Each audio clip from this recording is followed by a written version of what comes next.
A warm welcome to you all. Welcome to our webinar. So it's from vision to reality, financing your community-led housing project.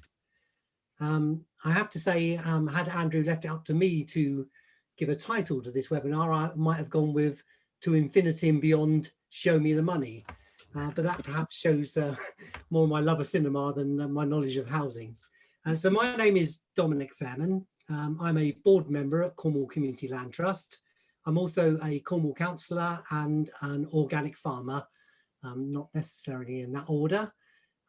It was back in September 2019 that the board approved an application to become a community-led housing hub for the region, a government-backed scheme to boost community-led housing, and very welcome too.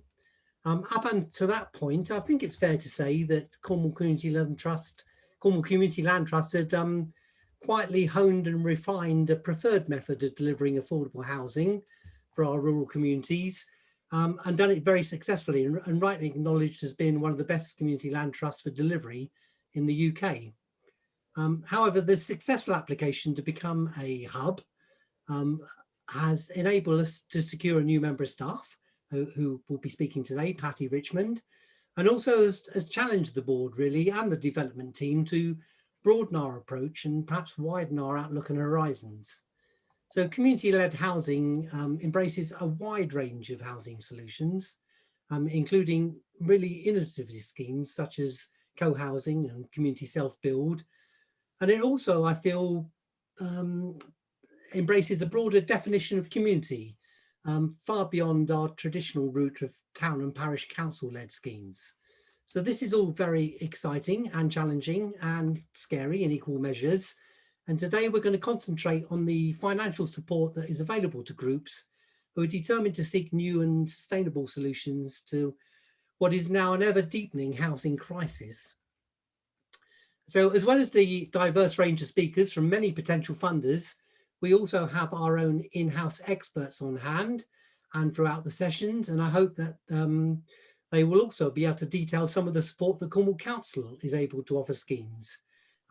With my council hat on, I can say that we're very supportive in Cornwall Council of all forms of devolution and localism, and very supportive in enabling communities to drive the changes they want to see in their localities.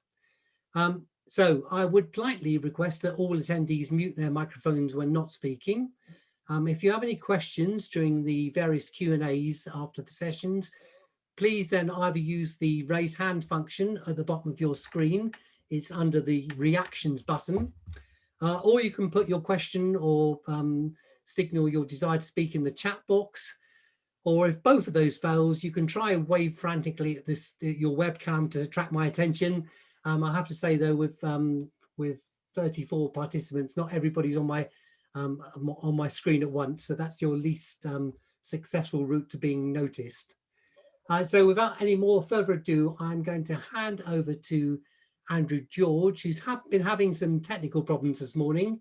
So is I think only available through voice only. I don't think we've got a video of Andrew, but we do have a presentation for him to talk to. So Andrew, if you'd like to make yourself known and lead us through the introduction, please. Okay, thank you very much, Dominic. I hope you can all hear me. Yes, I have had some technical difficulties, which was the reason why we've been slightly delayed in opening it today. It's all my fault, or rather the fault of a computer meltdown. And so I'm on a mobile device, which for some reason hasn't got a video accessibility with it.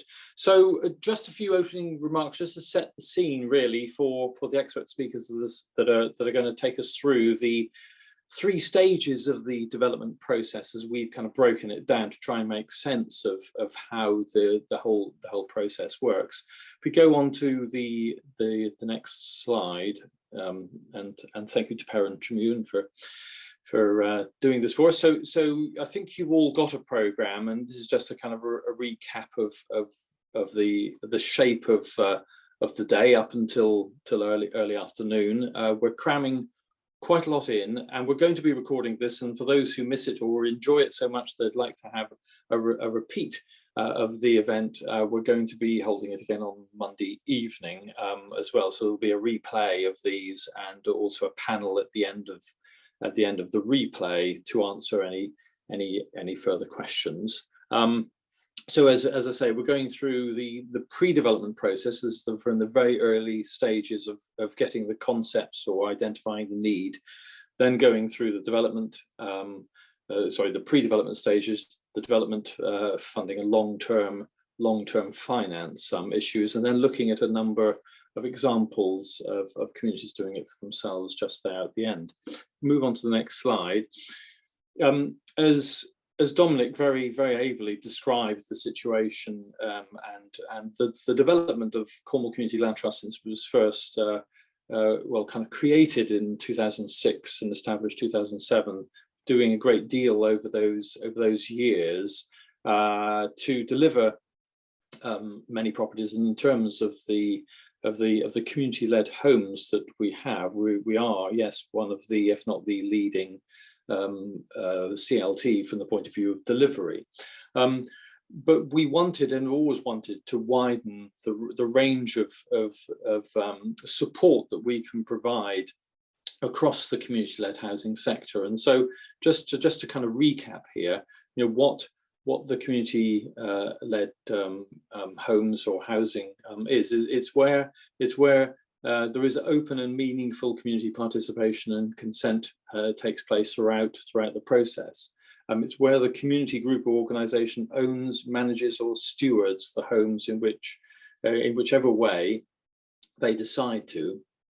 And thirdly, the housing development is of true benefit to the local community or a specific group of people, an intentional community or both, and these benefits should be legally protected in perpetuity. It's very important actually that we emphasise the in perpetuity bit at the very end, because the last thing that we want to do at the end of the enormous amount of effort that goes into delivering community-led affordable homes, and I would say it's probably greater effort because of the community involvement in the process.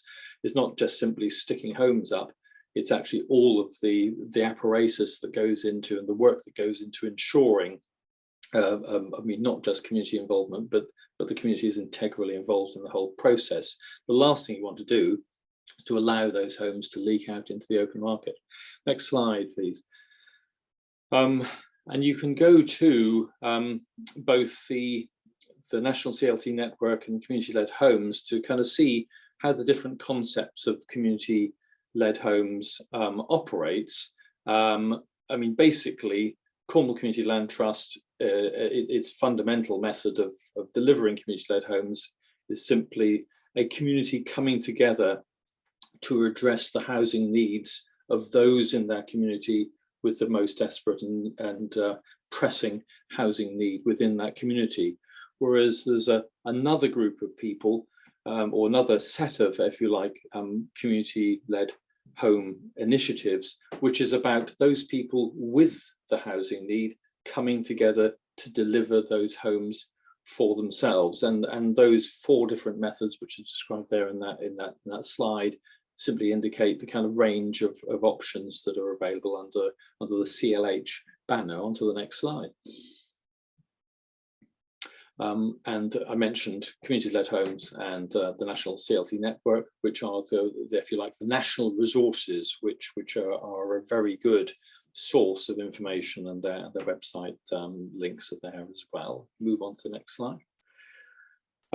So the Cornwall and Isles of Scilly community-led homes enabling hub was established just over a year ago to provide support for a wider range of community-led homes projects in Cornwall and the Isles of Scilly, and to provide technical assistance, finance and access to national resources and advice. And so we feel a great deal more confident, not only because of our links with that national resource and advice, but also that we have a small fund that is able to buy for community groups, community organisations, co-housing groups, the technical assistance that they require. And as Dominic explained, Patty Richmond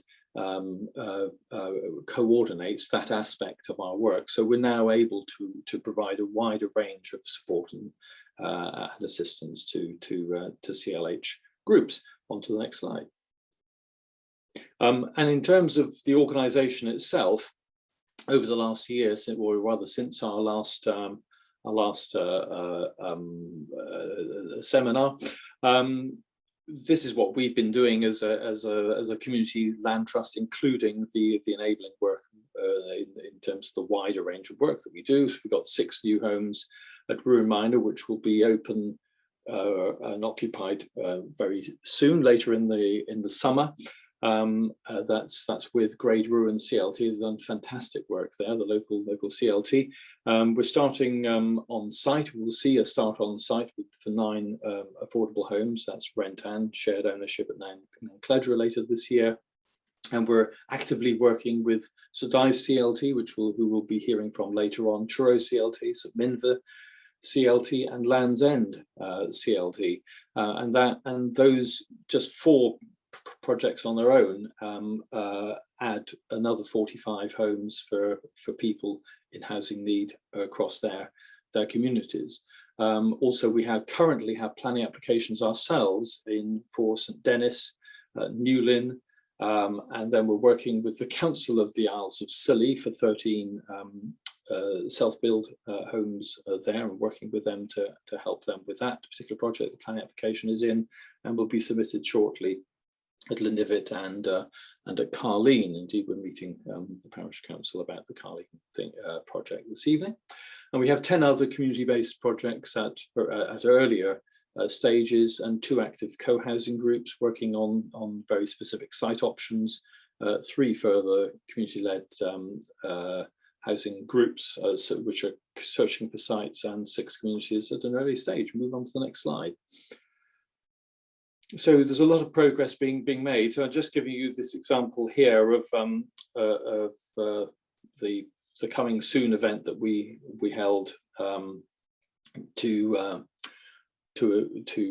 identify the 6 local families that will be moving into the properties at Ruin Minor, which will be completed shortly. And then there's also, just to give you a further example of the kind of work that we do, we undertook a 2-stage consultation process on our Newlyn project with the Newlyn Housing Working Party. They've decided in Newlyn not to establish a community land trust. That happens on some occasions, but we work with the local communities to treat them as if they were a CLT, to make as many of the decisions themselves in terms of the design, siting, and objectives of the project. Move on to the next slide. So the issues to watch, really, in the rest of the of this year, we heard in the news this morning that, not unsurprisingly, I think for many of us who are looking at the way the market's going at the moment, is that Cornwall is the hottest property market in the country at the moment, with more sales and quicker sales than anywhere else in the country. And obviously that is resulting in an upward trajectory of property and land prices. That's going to make it difficult for the sector. The impact of the urban lockdown and the flight of people who think that this is something that is likely to occur to a larger extent in future. People working from home, they'd rather work from home in Cornwall than they would from Surbiton or wherever they may be, in areas where the house price is a little bit higher. They can equity strip to Cornwall and sort of work here before coming down as they might otherwise do at the point of retirement. So that's it's going to create some challenges, I think, for our sector. Of course, there were planning changes proposed by the government, which we were consulted on in the autumn. We will be watching very closely what the impact that is having. I think most in the sector were concerned about the impact of some of these, and I'm not making party political points here, but there were concerns across the sector about the impact this might have. And then we're still awaiting news as to whether the government is going to reinvest money in the Community Housing Fund, which has, after all, enabled us to do the work that we've been doing, for example, with the Enabling Hub.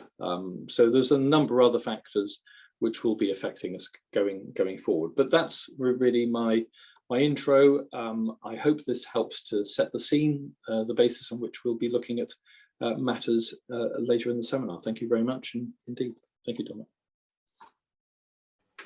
Okay, thank you, Andrew. So we're going to have a couple more presentations before we take the first Q&A. And I'm very pleased to be able to welcome Kirsty Philpott from the Cornwall Community Foundation to be our first expert speaker on the finances. So over to you, please, Kirsty. Yeah, thank you very much, and good morning, everybody. Thank you very much for having me here today. So I am the grants manager at the Cornwall Community Foundation, and today I'm just going to run through a bit about who we are and what we do and how we can help you all. So who we are, really, we are a community foundation that distributes grants within Cornwall and the Isles of Scilly. And how we do that is we work with a number of key partners and stakeholders across Cornwall to enable us to distribute grants to those community groups, real grassroots groups, to try and tackle some of the hidden and underlying needs and issues within Cornwall to ultimately make Cornwall a better place for us all to live. And we do that through, like I said before, the distribution of grants. We have about 60 grant programs at the moment operational. And what we've done is we've had a little look at how we distribute our grant funding and how we can make it easier for our applicants. And at the moment, we are welcoming expressions of interest from groups. So you don't have to trawl through all of our 60 programs to see where you best fit. But what we ask you to do is to fill out our expression of interest form and pop on there who you are, what you're seeking funding for, and how much and the dates you require the funding for. You send it into the grants team. The grants team will have a little look at what your requests are, and then we will send you back an appropriate application form to an area of our funding programs which we feel you'll best benefit from, you get the best chance of success from. And we're here to help you all through the way. We don't like to just be known as grant funders. We do like to be known as, you know, supporting you and your project and trying to remove barriers to funding as opposed to putting barriers to funding in your way. We really want to help you to get the funding. Just some basic due diligence checks that we have to do, and we would be asking your organisation for, is we'll ask you for a constitution or a set of rules which sets out your aims and objectives.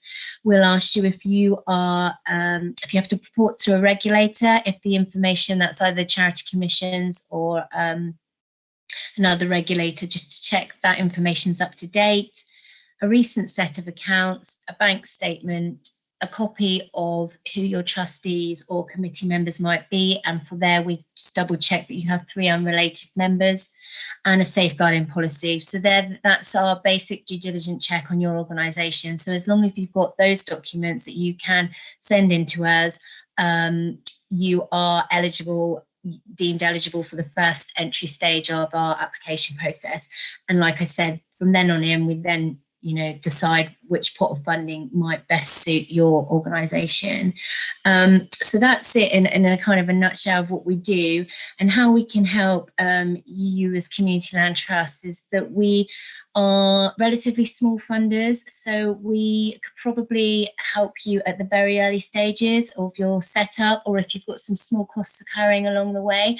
We're very proud to work with the Community Land Trust and be able to help you all, because we've done some local insight, and housing is at the top of everyone's agenda. We know how difficult it is for people and people within the local community to get there. So if you do have any costs, you know, we're completely accessible. You could give us a ring and we can talk through your project if you prefer to go that way than the expression of interest.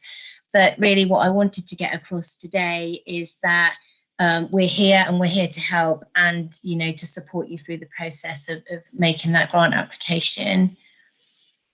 And I don't know how I'm doing for time, but I just wanted to also say, I'm sorry, I really wanted to be here for all of the session today, but I do have to disappear. But I'll hang on to the Q&A session if that's, you know, in case anyone's got any questions or anything for me. Thank you very much for having us. No, thanks very much, Kirsty. I would recommend people check your website out. I had a look, very good. and a very refreshing and easy approach to applying for seed funding. So I hope people will have a look at that. And yeah, thanks for hanging on for the first Q&A, which will be immediately after Patty, who's on next, who is our community-led homes officer at Cornwall Community Land Trust. Patty, the floor is yours. Thank you, Dominic. I'm just going to share my screen.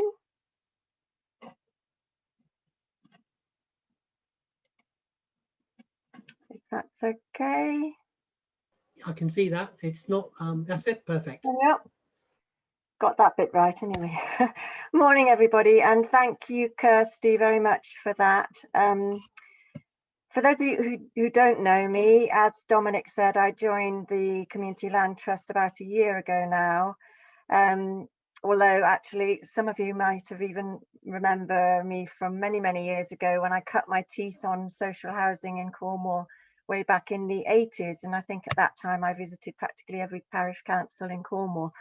But after that, I've travelled widely, including working for a long, long time in South America on self-help housing and community development, and also working with a large housing association here in the Southwest.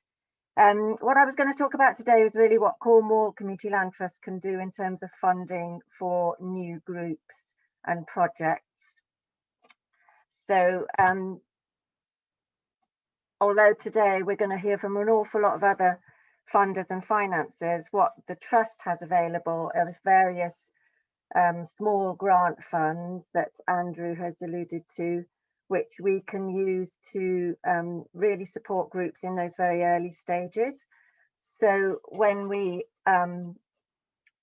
first get an approach from anybody who's interested in doing a community-led project, often the first thing to do is to set up a legal entity, and that could be take many forms. We work with housing co-ops, we work with community benefit societies, we help set up community land trusts, we've looked at mutual home ownership models, and as anyone who's been involved in a project knows, no community-led housing project is straightforward, and they're all very different. So quite often you need the appropriate legal entity that will fit the delivery of the project that you're trying to get off the ground. So it's quite a complex area of discussion, but what the trust can do is help with those legal costs of incorporating as a legal entity.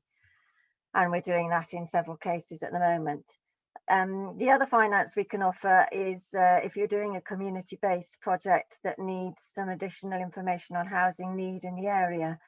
So in the past, the Community Land Trust and even currently with one or two of the projects we're working on have helped conduct housing needs surveys, and that might be jointly with a parish council or a local housing working party, and if possible, sharing the costs between them.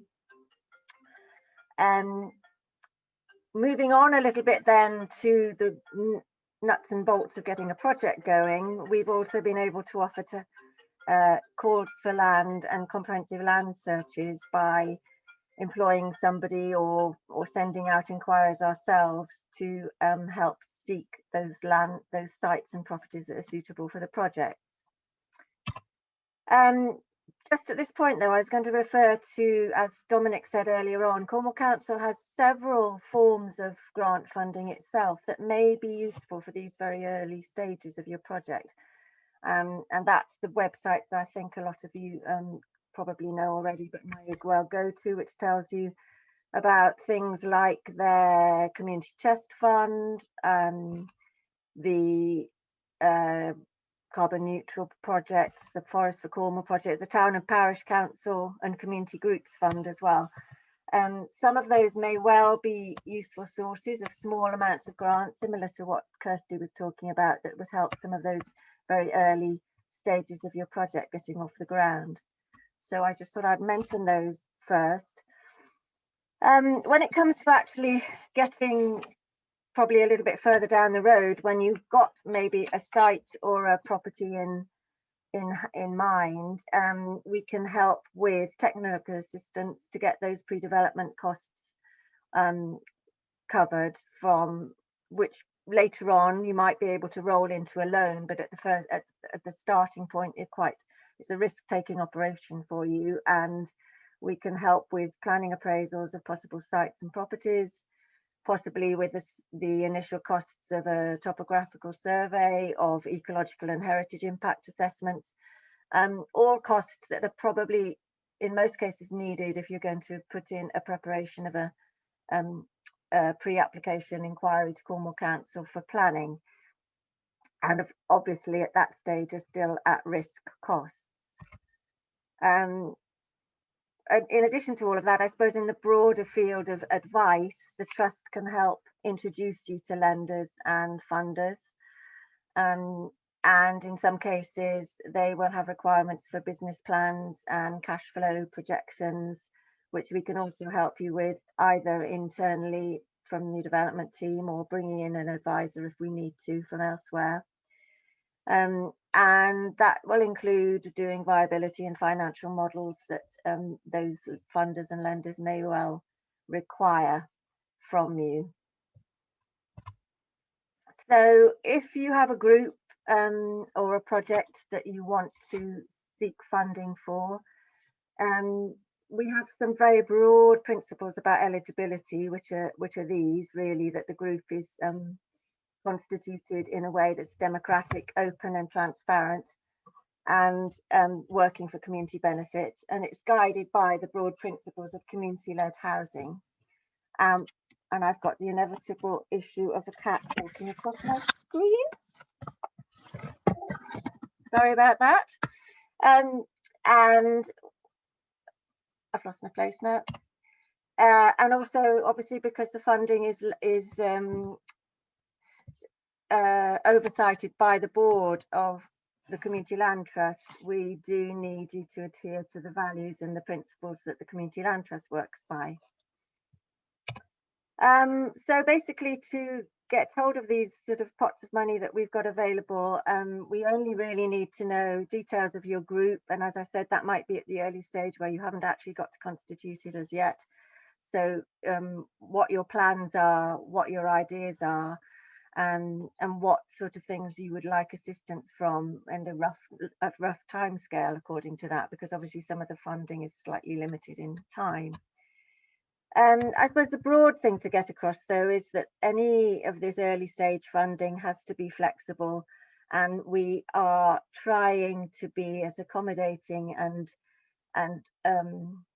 innovative as possible, so that the most important thing is really to talk to us and to talk through your ideas, and if possible the Trust will guide you through the whole process. And in some cases, if we can grant fund some of the initial work, we can then arrange for that to be rolled over into a loan, as you'll hear later on from some of the other funders, in a way that we can then recycle the grant funding to new groups when they come along. So a lot of what I've said today isn't in that much detail, but will be available on our website under a resources section. Not quite there yet, but will be there in the form of fairly useful, direct information in this kind of format that you can work through with your group, with the people that are interested in getting a project off the ground. And that will be probably in the next month or so. That should all be on our website. And that's all from me for the time being. Do contact me at Patty at Cornwall CLT and or through our info email if you want to just talk through anything that we're talking about today, and in particular just be able to get some further advice from us. Thank you very much. Okay, thank you, Patty. So I hope then that we managed to illustrate some very flexible and ways of getting that sort of seed funding, that sort of at-risk funding that sometimes prevents groups from getting off the ground in the first place. There are a wide variety there, all relatively easy to access. But I'm quite happy at this point to take any questions that anybody might have of either Andrew or Kirsty or Patty at the moment. And as I say, I'll look for hands up or comments in the chat box.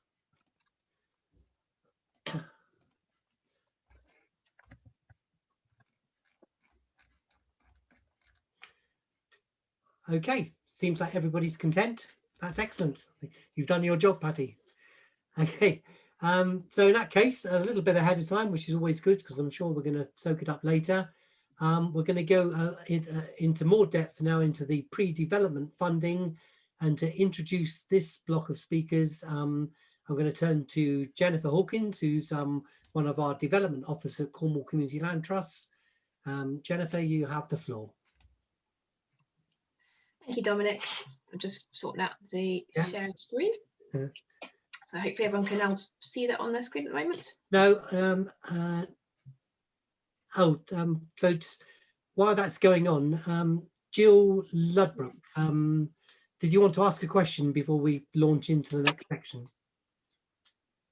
No, I'm fine, thanks, Dominic. I just couldn't find the hands up bit. Well, it's under a thing called reactions. Yeah, I don't have that But on my that's fine. screen. You can always catch my attention by putting something in the chat box, as you've just Brilliant. demonstrated.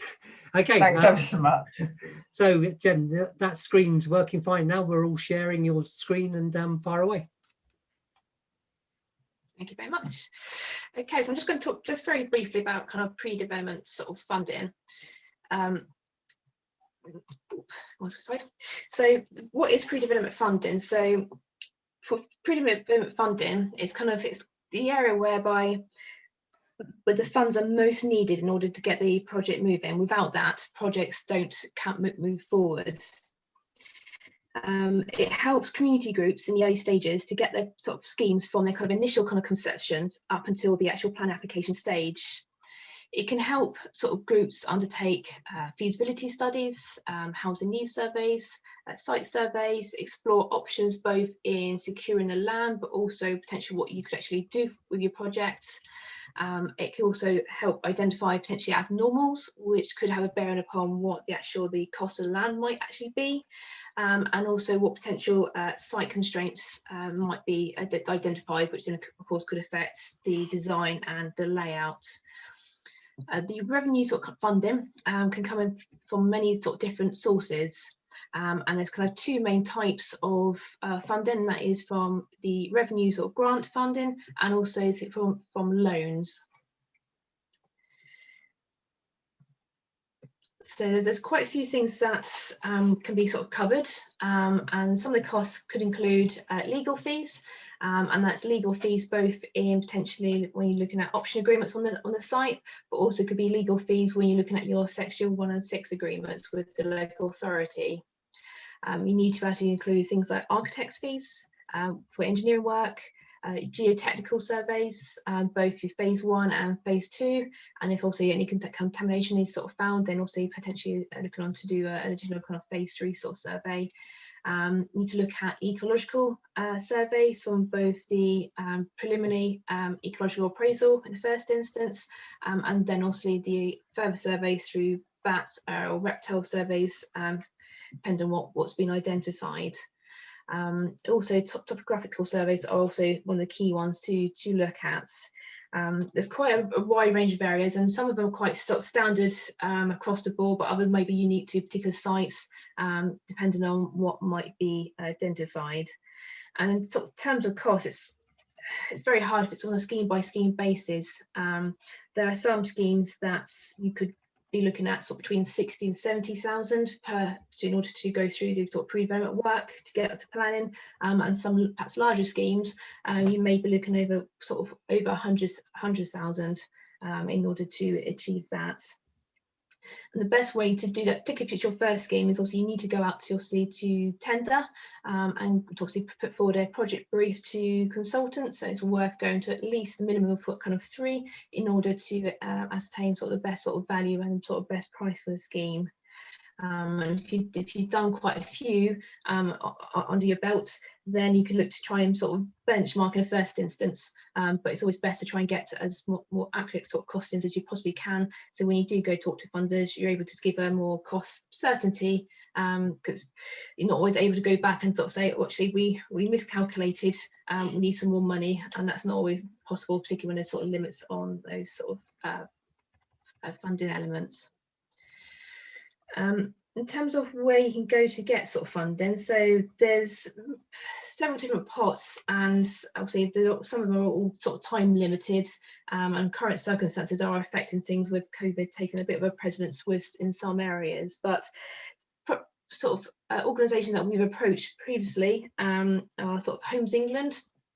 There was a community housing fund that recently ran and sort of a couple of years ago, which enables sort of groups to actually get that sort of grants funding. There's Power to Change.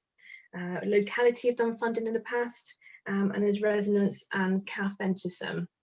And we're actually very lucky enough to have both Resonance and CAF Venturesome with us today. So what I'm going to do is then hand over to Catherine West from Resonance, so then she can go into more detail about how that individual organisation can actually help provide some pre-development funding.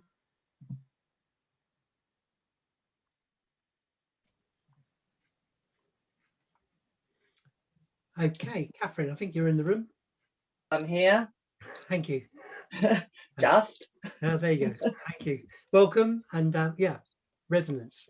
Tell us all about it. Yeah, I'm going to share the screen. Thank you.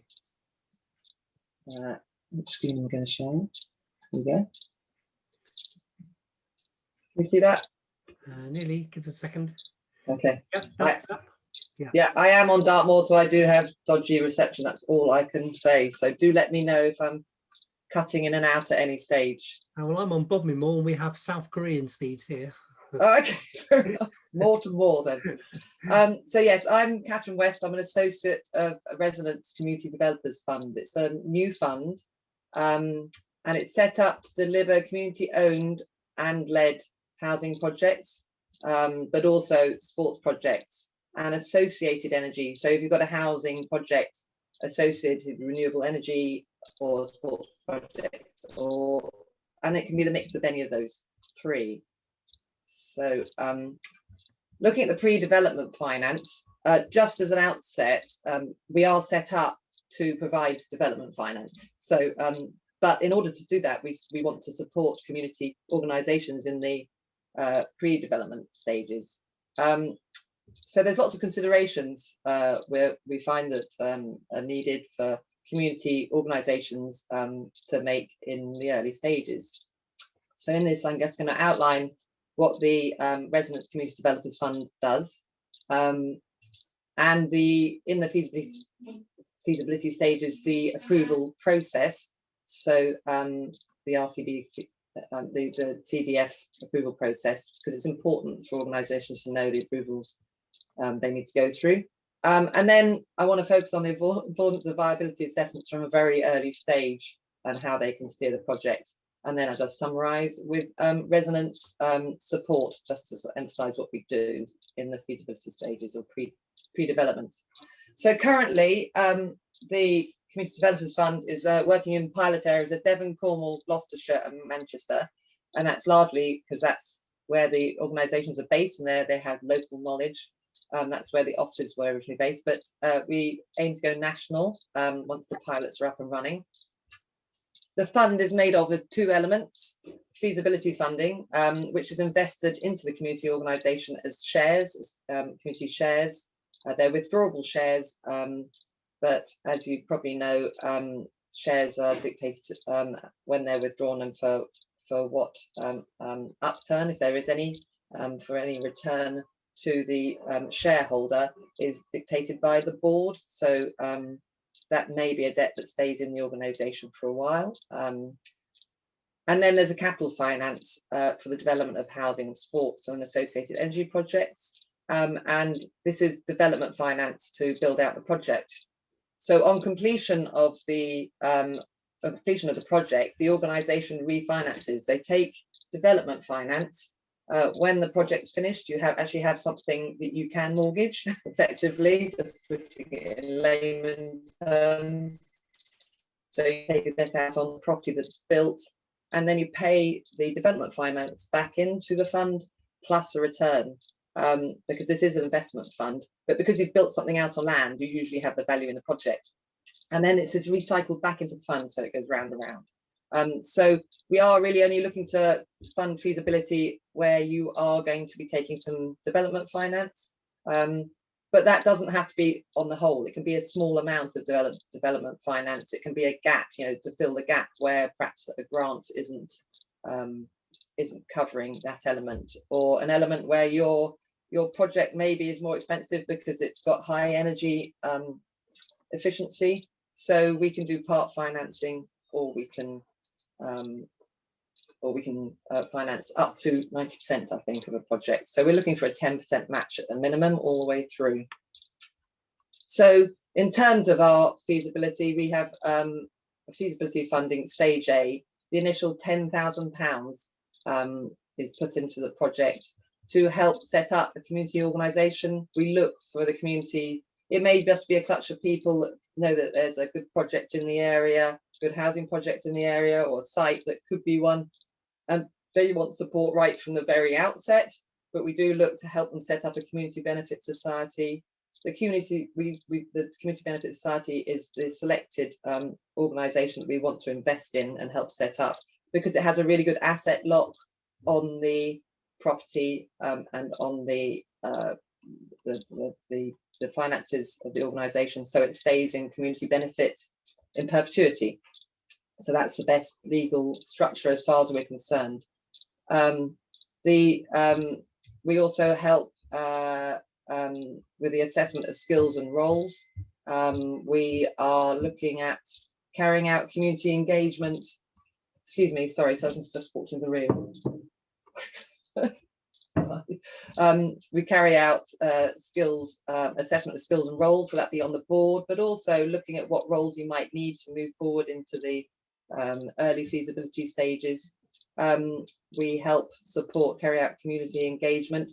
It may be that you've got a lot of community engagement continuing when you come to us with a project, but it may be you have none. So it's about putting a plan together, identifying the gaps. You may not have reached the elderly population in terms of engagement. That's often quite difficult, or even the young population. So we do help you carry out community engagement and plan for that.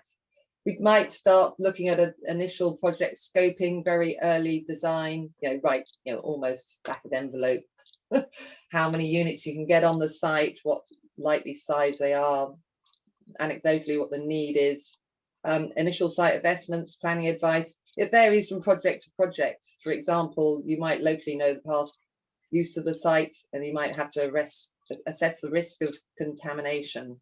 So as I say, it varies, and it's a finite sum, that initial 10,000. So spend it sensibly on something that's going to give you some decent information and help you move forwards.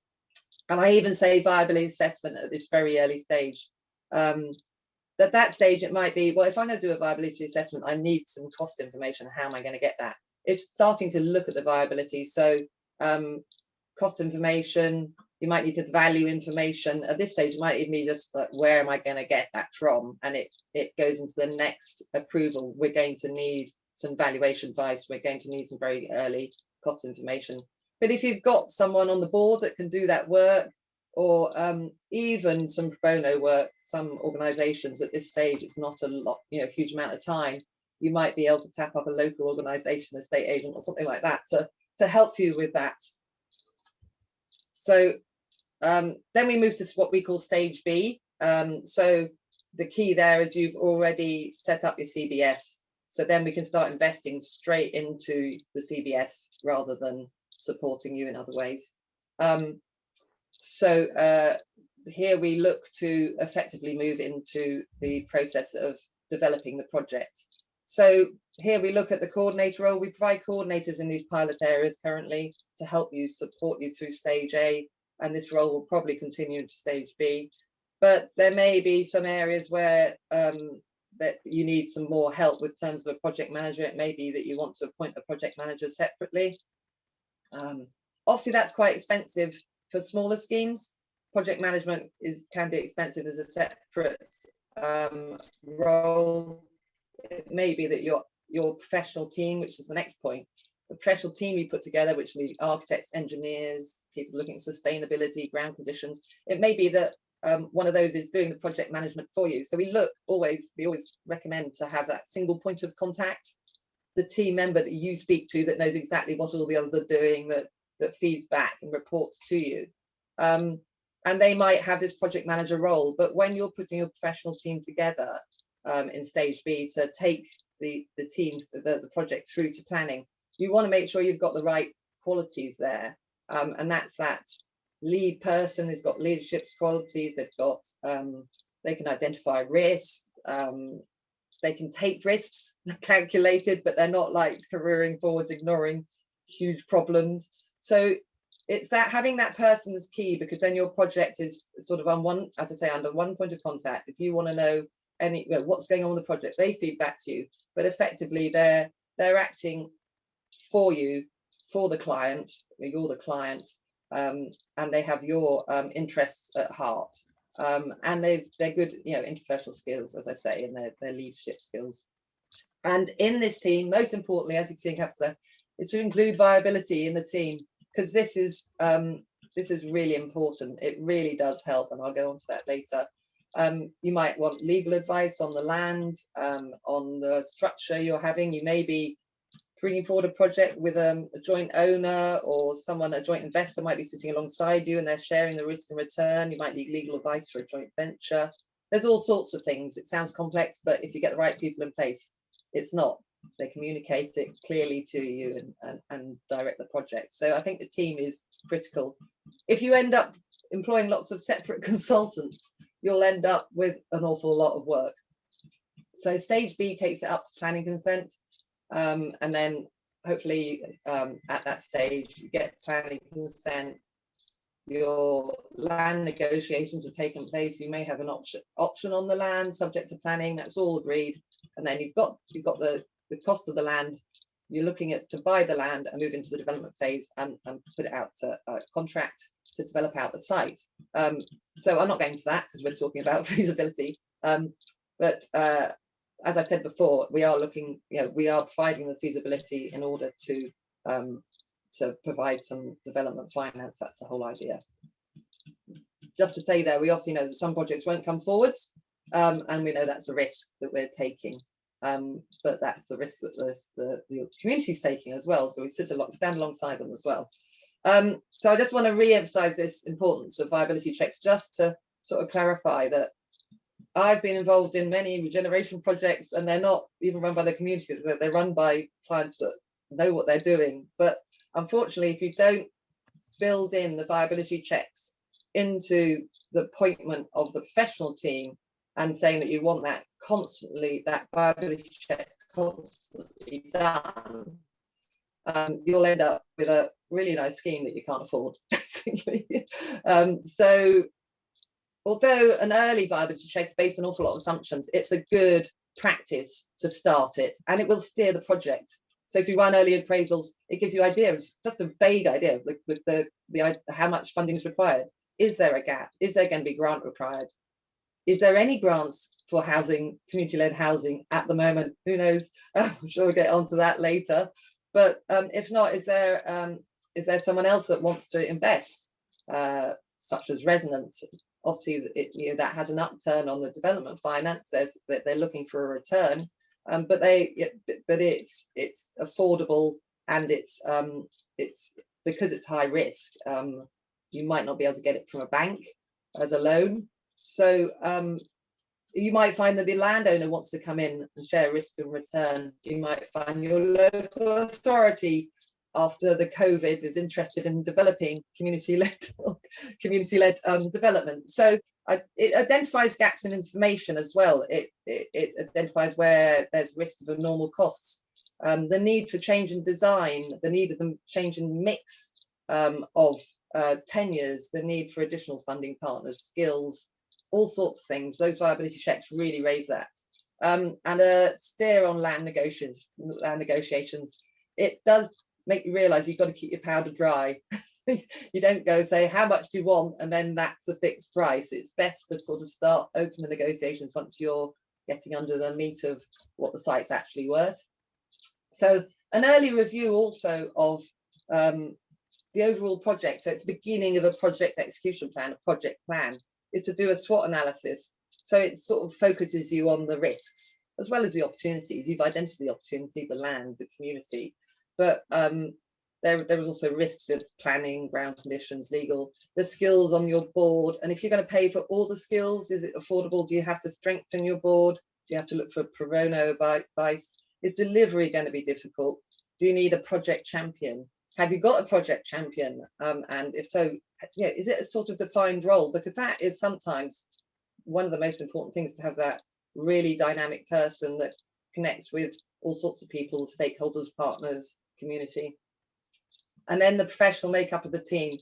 It can, you know, an early SWOT analysis of a project can really lead you down, well, this is going to be difficult. This site's on the floodplain. It's going to be difficult. Should we have someone within our team, perhaps a planning lead, that's done something like this before? So that's the person that leads the planning strategy, and therefore they sit at the top of the team. There's a single point of contact. And then always viability testing. Is there a weakness there? Is there, you know, it's really important to assess viability, because without the money, the project's not going to happen. That's the way I look at it. So finally, we've got, so just as a final thing, just as a summary, we provide coordinator support. So in each of these areas, we've got organisations to provide a coordinator to support you in the early stages of the project, helping you set up the CBS and doing a little bit of project scoping. And if it can, just start testing viability. That's initial 10K. Once the CBS is set up, at the end of that stage A, we move into stage B, which takes us all the way through to planning consent, up to £100,000 in total investment. But that, as I say, is a two-stage process, and we're constantly testing it. So in a way, we're supporting, through this incremental approval process, we're supporting you in testing viability, or, you know, ensuring that you're testing viability. And the group is supported by the coordinators. Sorry about all the spelling mistakes in that last sentence, is all I can say. So hopefully that's a quick summary, and hopefully that sort of gives you an overview of what we're doing. Oh, thanks for that, Catherine. That's really informative. And if anybody was under any disillusion about how complex some of these community-led schemes are, you know, you've debased that one, but that's good to see. Okay, sorry. That's good to see that there is support available. And I'm going to take, and thanks to Felicity also for putting a question in the chat bar. I'll take all the questions after our next speaker, who is Anne-Helene Sinal from CAF Venturesome. Anne-Helene, I don't know if you're there, you're live. Yes, thank you. Yes, I'm here. Hi, nice to see you. So yeah, do you want to share a presentation, or are you just going to? Yeah, sounds good. I think maybe, I mean, I can try to share. Yes, okay. Yeah.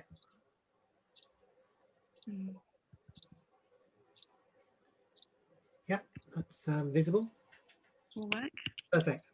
Yes. Okay. Hi, everyone. Thank you for having me. So I'm Anne-Helene Sinal. I'm an investment manager at CAF Venturesome, and I'm in charge of one of our funds, which is our community-led housing fund. So to brief you, talk about CAF Venturesome. So we are part of Charities Aid Foundation, which is one of the biggest charities in the UK, which is about encouraging philanthropic giving. And I've just read that last year we distributed 700 million to charities across the world. So that's the kind of wider mission of the charity. And we are a small team within that. We are one of the first social investment fund established in the UK.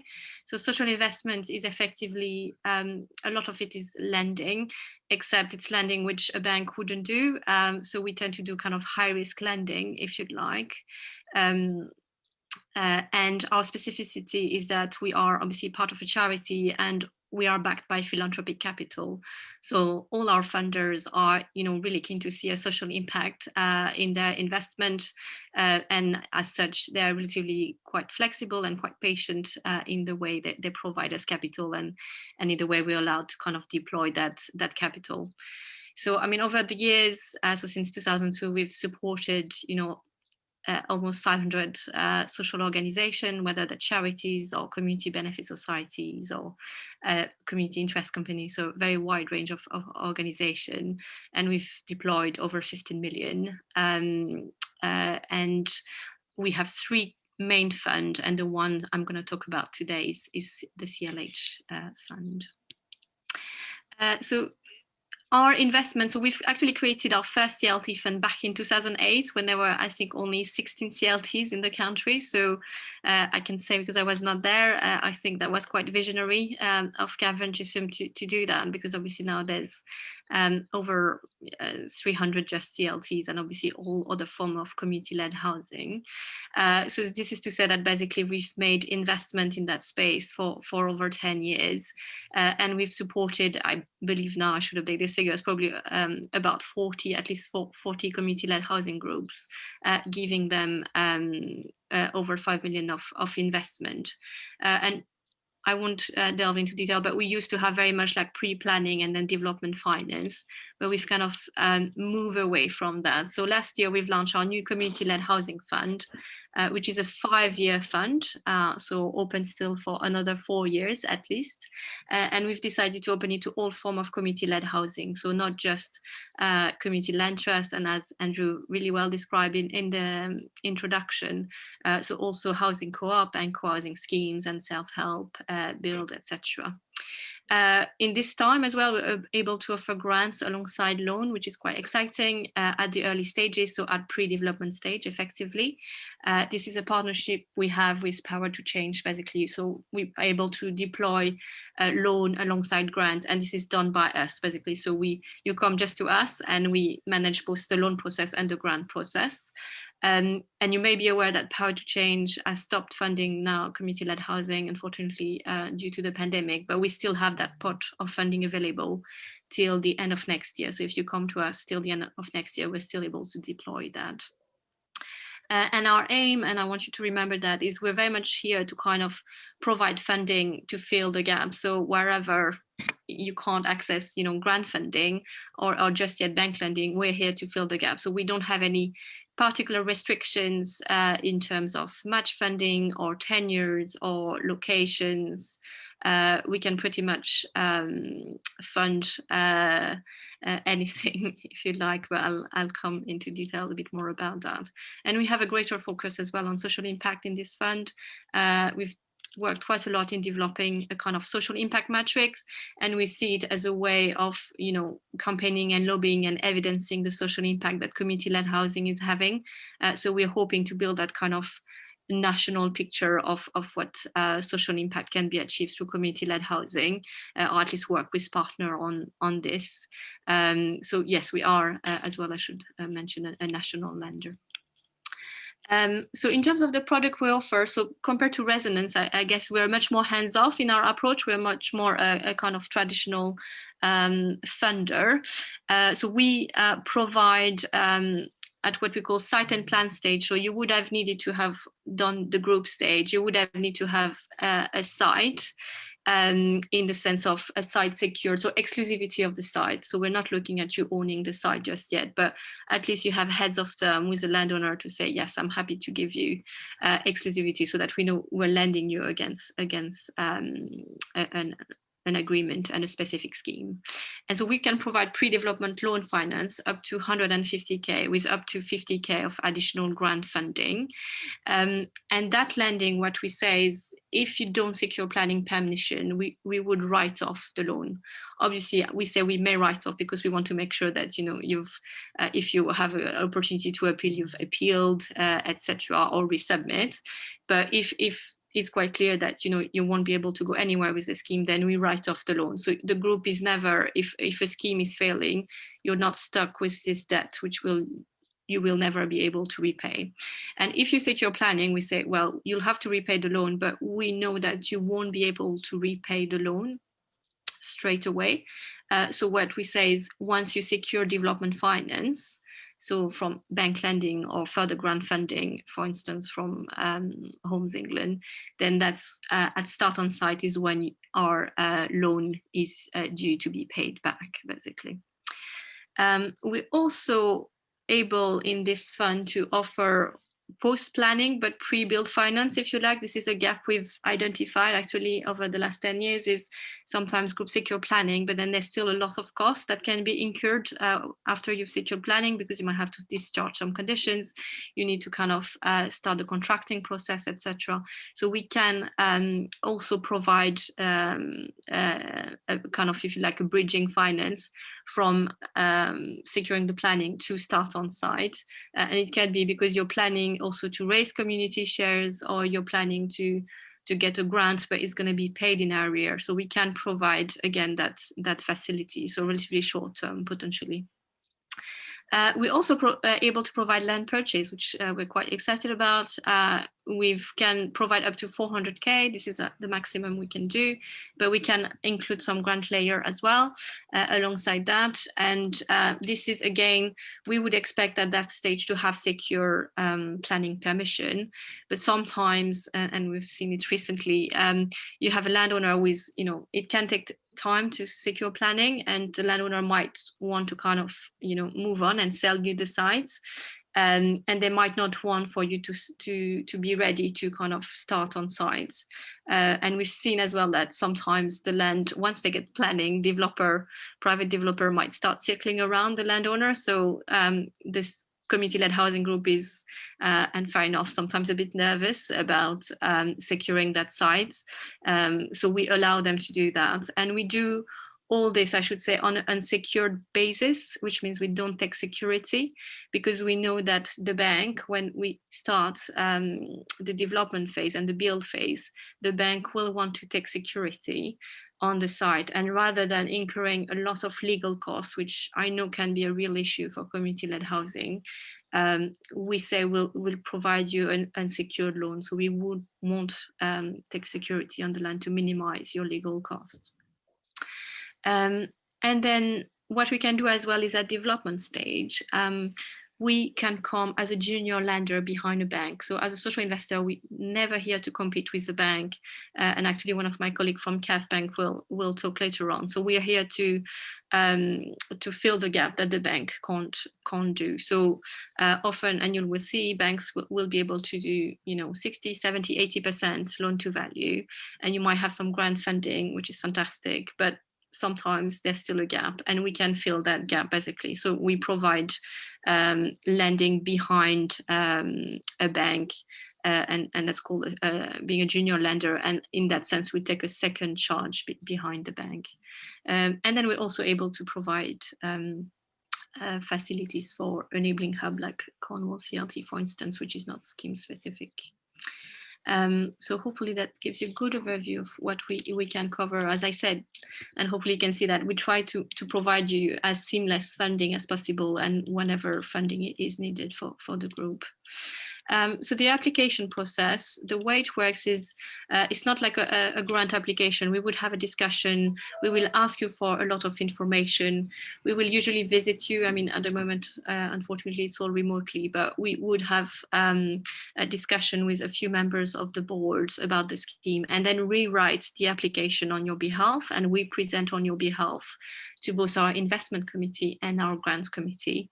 And they ultimately take the decision to invest or provide you a grant, basically. And then obviously we'll let you know as soon as that decision has been taken. And that gives you a kind of a list of information we would require when you apply to us for funding. As I said, the kind of key element to be in place is you have some form of agreement in place with the landowner, so at least a heads of term, ideally an options agreement being signed, but at least a heads of term. And then we also ask for a pre-application feedback from the local authority. So we want reassurance that the local authority is not against any development on that particular site. We know they're not always very positive, and there are often many issues to address. But I'm really sorry, what happened? Can you still see my presentation? I can see your desktop, unfortunately, Angela. Oh, there we go. We're back up. No, that was not quite. Anyway, I'll use this one. Apologies about that. Okay. Yes, so I was saying, yeah, we want to make sure that the local authority is happy to support in principle the application and the site. And at this stage, so I've put a list. We also need a lot of other things, but in terms of the finances, it's just a budget we need at this stage. So we don't need complicated cash flow forecasts. We need a budget, as was mentioned before, about how much is it going to cost in terms of architects and topographical surveys and engineers and etc. And we need to know how much it will cost and whether by asking for a loan we can cover all these costs to help you secure planning. I will yes, and then other elements I think hopefully quite straightforward around evidencing the housing needs and the community engagements, etc. And obviously at build stage, we'll need a bit more information on the finances. So that's when we'll ask for robust financial model with cash flow forecast, but that's a bank will ask you the same thing. So we'll align to do that. I've just put examples. I mean, we've lended over, I think, Cornwall CLT. We've provided over 10 loans to Cornwall CLT over the years, so I'm sure they can talk to you about their experience of working with us. And we actually have a video on our website, which I won't play now, with Andrew talking about how we've worked together over the years. I've seen actually the two further groups you're gonna hear about. They're both our previous investees as well of ours. So yeah, you can ask as well about their experience of working with us. Other sources of finance, it's been covered mostly. I just want to kind of flag one thing because I'm a bit aware of the Homes England funding. So there is a £4 million pot which was announced for 1 year. And my understanding is it's likely to be open over the summer, so it's worth bearing in mind. And it won't be managed by Homes England, they've said so. It will be managed by the sector. But my understanding is also that funding will come quite late in the process, so it will likely be for groups who are just before the pre-build phase, so likely to not be pre-planning basically funding, but don't take my word for it. Wait for further announcements on the matter. And yeah, that's it from me. You've got my contact details here. And yes, happy to take questions. Okay, thank you very much, Helena. That's loads of really good information there. Good to hear that philanthropy is alive and well in the UK, and it's good also that you're using the information you glean back to lobby government to show them where the gaps are, because inevitably with schemes the gaps are unpredictable, and that's I'm glad to see you using your knowledge to good effect. So I do have a couple of questions. And let me just find my chat bar a minute. So the first question, and Felicity's hung on quite patiently there, is around neighbourhood plans. I'm guessing, Felicity, what you're getting at is the evidence that was used to formulate neighbourhood plans rather than the plan itself, and whether that engagement is. I think I'm going to go to Jennifer. I'm sorry to put you on the spot, one of our team, to perhaps talk through how you engage with neighbourhood plans at the pre-development stage.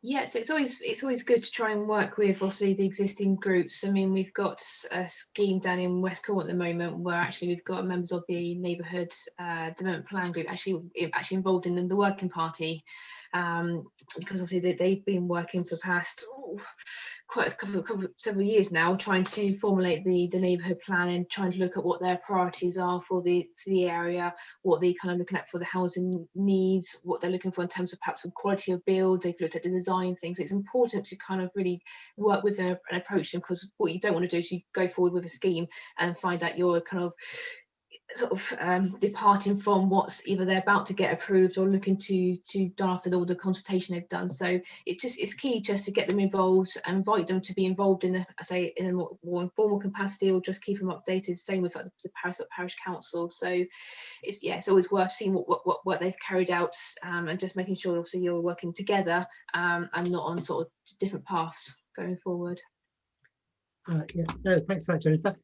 Catherine, the question was popped up when you were talking, so I don't know if you're anything to add about involvement with neighbourhood plans? Yeah, so we're looking, when you're looking at your feasibility, rather than just charging out there, to the review of what's been done to date, whether that's a housing needs survey, neighbourhood planning, that's part of building up your feasibility report for planning, to be quite honest. So we wouldn't expect you to cover stuff, but it depends, you know, cover engagement that's already been done and that you've got feedback from through neighbourhood planning and housing needs surveys, but sometimes they're out of date. Neighbourhood planning should be, but housing needs surveys can be very out of date. So the planning consent will require, you know, support. So really it's that, finding that gap. So what we initially invest in is looking at a community engagement plan, what's been missed and who's been missed. Okay, thank you. Felicity, does that answer your question?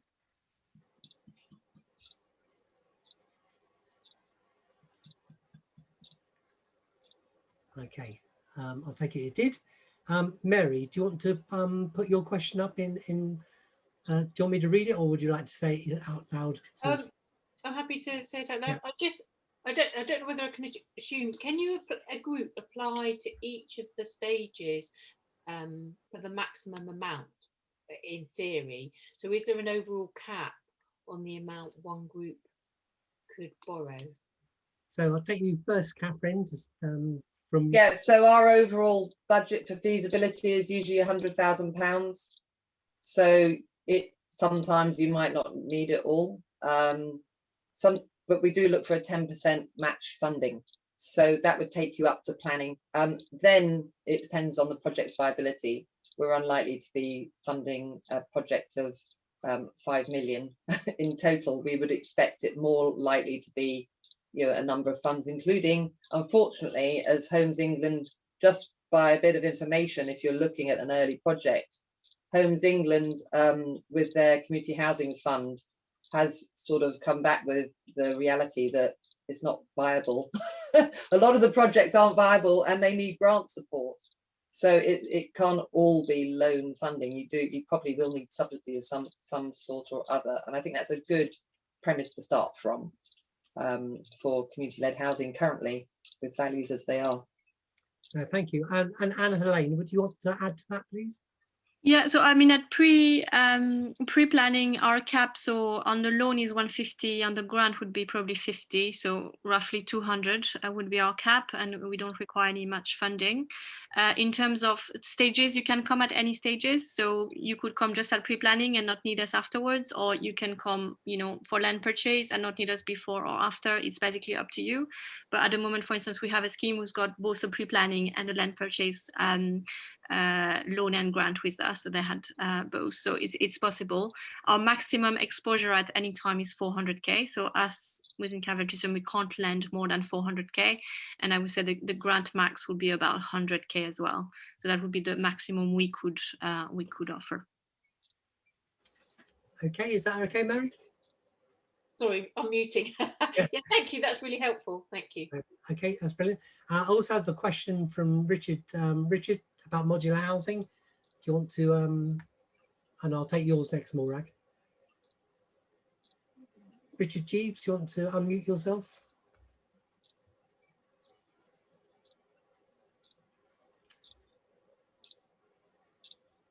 Okay, it might be a technical issue. Richard's question is around modular housing. Jennifer, perhaps you take this one first. So Richard's question is, modular housing feasible? Is this something we've seen across Cornwall yet? It's relatively new. There's obviously some sort of local sort of factories that are kind of looking at that at the present moment, trying to find ways of trying to make it more efficient and sort of maybe more environmentally friendly. So it is out there, and I think in some more sort of development sort of funding sort of later on and things that looks forward to put more modern methods of construction, obviously, and modular housing being one of those. So it is something to look at, and it's also trying to work out actually how it actually would play in terms of cost wise. I think that might be an issue at the moment, is whether or not you can make a sort of a viable scheme going forward. So it's worth exploring and find out sort of different ways of doing so. But yeah, it's making sure that what you're looking at, or you can put forward a viable sort of appraisal for funders to actually see, and also have the reassurance obviously that there is a scheme there. Thank you. And Catherine, have you had come across any modular housing schemes? Not with resonance as yet, but in a previous role, I think with the RDAs, and they looked into modular housing. I know English Partnership still is, and it's always about the manufacture and the scale, really. It's about the scale of development. It's modular housing starts working at a larger scale of development. So in terms of viability, I'm not sure. I haven't seen anything on a smaller scale that stacks up, unless it's a sort of pilot project for modular housing. You see what I mean? So i.e. subsidised to deliver. So it may not, until I think across Europe they have big manufacturing units, and the whole point is that once you've got a big manufacturing unit, then you've got the economies of scale, but then you have standard house types as well. So, and Helena, with your global view, is modular housing something that's come up to Cavendish? So I think, yeah, we are having more and more interest from people wanting to do modern method of construction more widely. So this is something, yes, we can fund. I know in Homes England's new affordable homes program, they're quite keen to support this. So there might be more grant funding available for that. But I would say, I mean, I would rely on my colleagues from the banks, basically, to discuss this further, because I know there are some challenges around this, and we would look at funding a scheme when we feel comfortable that both, development funding is available, but also like long-term funding and mortgages. And I think the challenge sometimes that if you had a lot of complexity around modular housing and then shared ownership, and it can add up in community-led housing, and that can reduce the pool of mortgages available to potential buyers. So it's something as well to bear in mind, because not all banks will be happy to provide mortgages for modern method of construction and modular housing. Okay, thank you. And Alan's put some more information in the chat bar there. I'm going to go to St Ives now. Morag, welcome. Your question, please. Yeah, good morning. Thank you very much. Yeah, and just on this issue of sort of viability, really, and affordability of homes, which I've just taken a call because Radio Cornwall want to run another feature today. So we'll be talking about that yet again.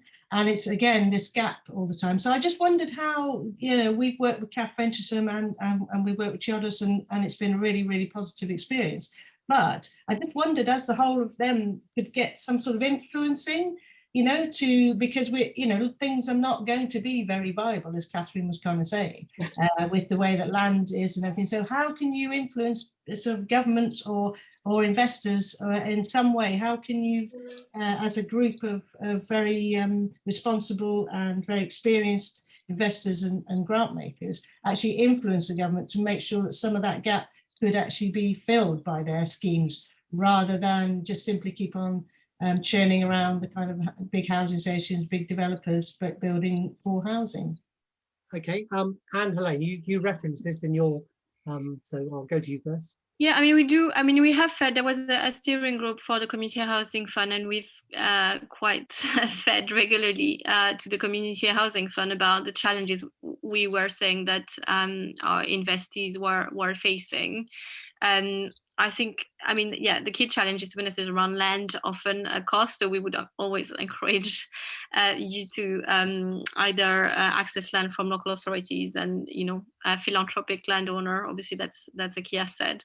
We do speak, regularly with other funders, so nationwide foundations, Power to Change, although they're fundless, they still want to lobby around this. And National CLT Network, we try to endorse, you know, any campaign around this and push around this, but we're also like limited in terms of our capacity to do that. But yes, it's something we're looking to do. We'll continue to do as part of this fund. We will do a review as well in 4 years' time, and we'll have much better as well social impact data, and we'll be able to again to continue that engagement to push for more funding and subsidy around it. And so yeah, but I guess yeah, with the pandemic, it's been quite challenging to kind of get the government to commit more than 4 million, but it's still, you know, you could still see it as an achievement. That, and I think, I mean, NCLTN is probably the one who's pushed the most on that, so full credit to them, because yeah, funding at the moment is really scarce, unfortunately. 4 million doesn't sound a lot in the way the government's spending at the moment, but there you go. Catherine, do you also use your so we're in terms of resonance, the part of this new fund is part funded by Power to Change, etc. So we're constantly feeding back, and we're still in negotiations for a significant lump of funding to go into the fund pot with MCLG in terms of affordable housing grants, effectively. And we're making the case all the time about the gap, about these kind of philanthropic revolving funds. So you've got investors getting a return. They're not looking to sort of gamble for high rates of return. And a revolving fund indicates that the impact is quite significant. I think at one stage we did some modelling and fed back up to MCLG that it was over 10 years and a devolvement of three funds, you know, it's been round the cycle 3 times, was £10,000 per unit. So it shows how cost effective it can be. So we practically, you know, influence that way, and through various organisations. I've noticed, you know, the Southwest Alliance, etc. I think we're on the board, etc. But I think a lot of it is us showing and piloting and showing how this kind of investment can work, and completely in agreement that if you sit alongside, if you have the philanthropic investment alongside grant investment, which is what this fund's made up of, then you can make something work. And that's, you know, it's a constant striving for different ways of working, different ways of funding things. Thank you. Mary, I see you've found the raise hand function. A very straightforward question, and I wanted to double check with both lenders whether we can use local authority grant for match funding, or whether there were any expectations on the sources of match funding groups used. Okay, I'll come to Catherine first. No, it's as long as there's no double counting, as long as it doesn't. So if you're using, say, Homes England, a certain pot, and then we've got Homes England funding in the mix for development finance, we'd have to make sure we're not double counting. So effectively 10 units are built and they funded it twice. So it does have to ensure that, you know, our sources aren't in the fund. But currently, especially with the pre-feasibility, no, match funding can come from just about anywhere. But we do a double check that it's not double counting. It's fairly unlikely. Thank you. And Anne-Helene? Yes, likewise. I mean, I would encourage you to get as many grants as you can. So yeah, from local authority, community foundation, we don't have a requirement as from match funding unless there is a gap. So let's say you need to, I don't know, 250, and we can do up to 200. Obviously, you'll need to fill the 50K gap, but otherwise we don't have. If your need is 100K, we could cover the full 100K. Okay, thank you. I'm sorry, so I don't know your name, but I.W. Shelley. And you're on mute still. Hi, my name's Lionel. Two points. One is looking at the cost of development. I have a little experience of viabilities, and the best routes I recommend at the moment are talking with the local authorities, because a lot of local authorities these days have areas for rural exception sites, and so the land values are substantially below what market values would be if you look at rural exception sites. And the second is actually a point made earlier by Catherine West, is dealing with local parish and town councils. The parish councils have a lot of knowledge, and I know that Cornwall CLT do this, have a lot of knowledge of landowners who are willing to give or let land go at minimal cost in order to keep the development costs low. No, thank you. Alan Fox, I'm going to put you on the spot. Alan's one of our development team, Cornwall Community Land Trust. Do you want to answer this question about exception sites and land values and the viability? On rural exceptions, can you hear me okay? Yeah, rural exception sites, well, I think the important issue with rural exception sites is to make sure that plot values do not exceed what is widely used as the maximum plot value, which is £10,000 a plot. And I think often it's blurred by certain planning policies which allow open market cost subsidy on rural exception sites. So in some instances we see up to 50%. And open market housing being used to cross subsidise the affordable. Often landowners and their advisors wrongly think that this means that the plot values for the open market housing are open market value, but they're not. The whole idea is that an element of the profit from the open market housing cross subsidises the affordable.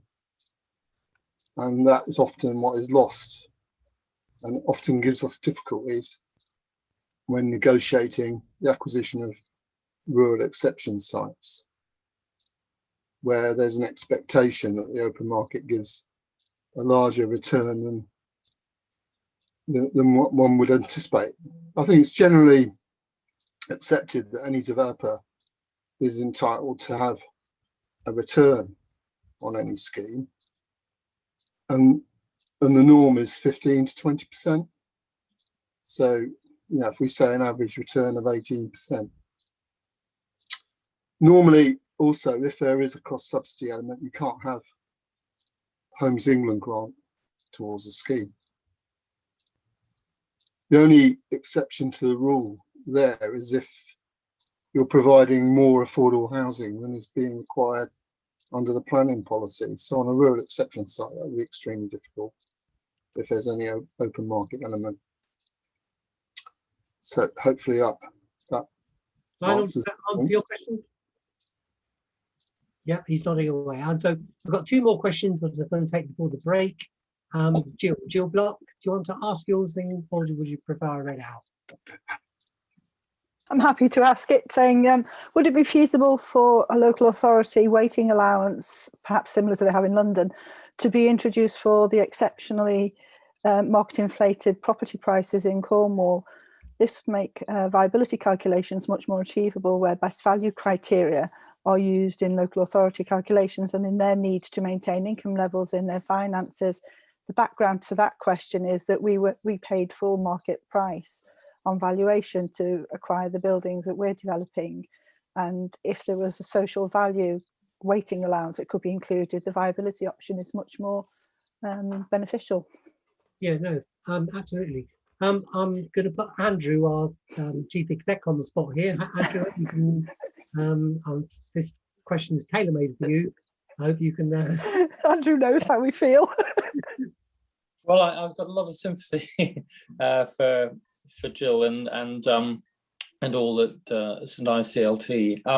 I mean, this really is a political question. It's not a technical one, and Jill rightly raises the question about whether local authorities, first of all, should be given the sufficient tools, not always to be expected by their own audit process to achieve best value when disposing of their assets, and that I think those tools certainly do need to be put in place, and particularly in circumstances where the local authority themselves or itself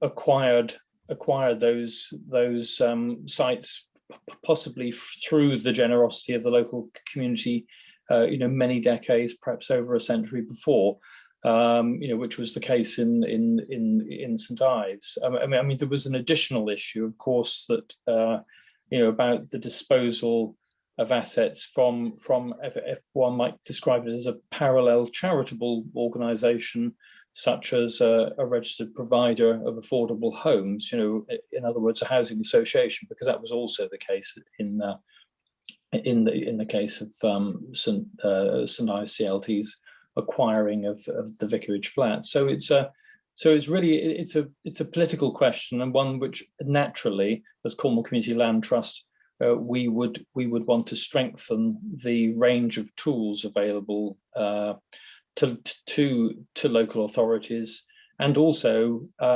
to strengthen the powers of community groups to demand that those tools are used. Okay, thank you. And I have one more question here, so it's quite a technical one. Miguel Fernandez, do you want to read your question yourself, or would you like me to read it out?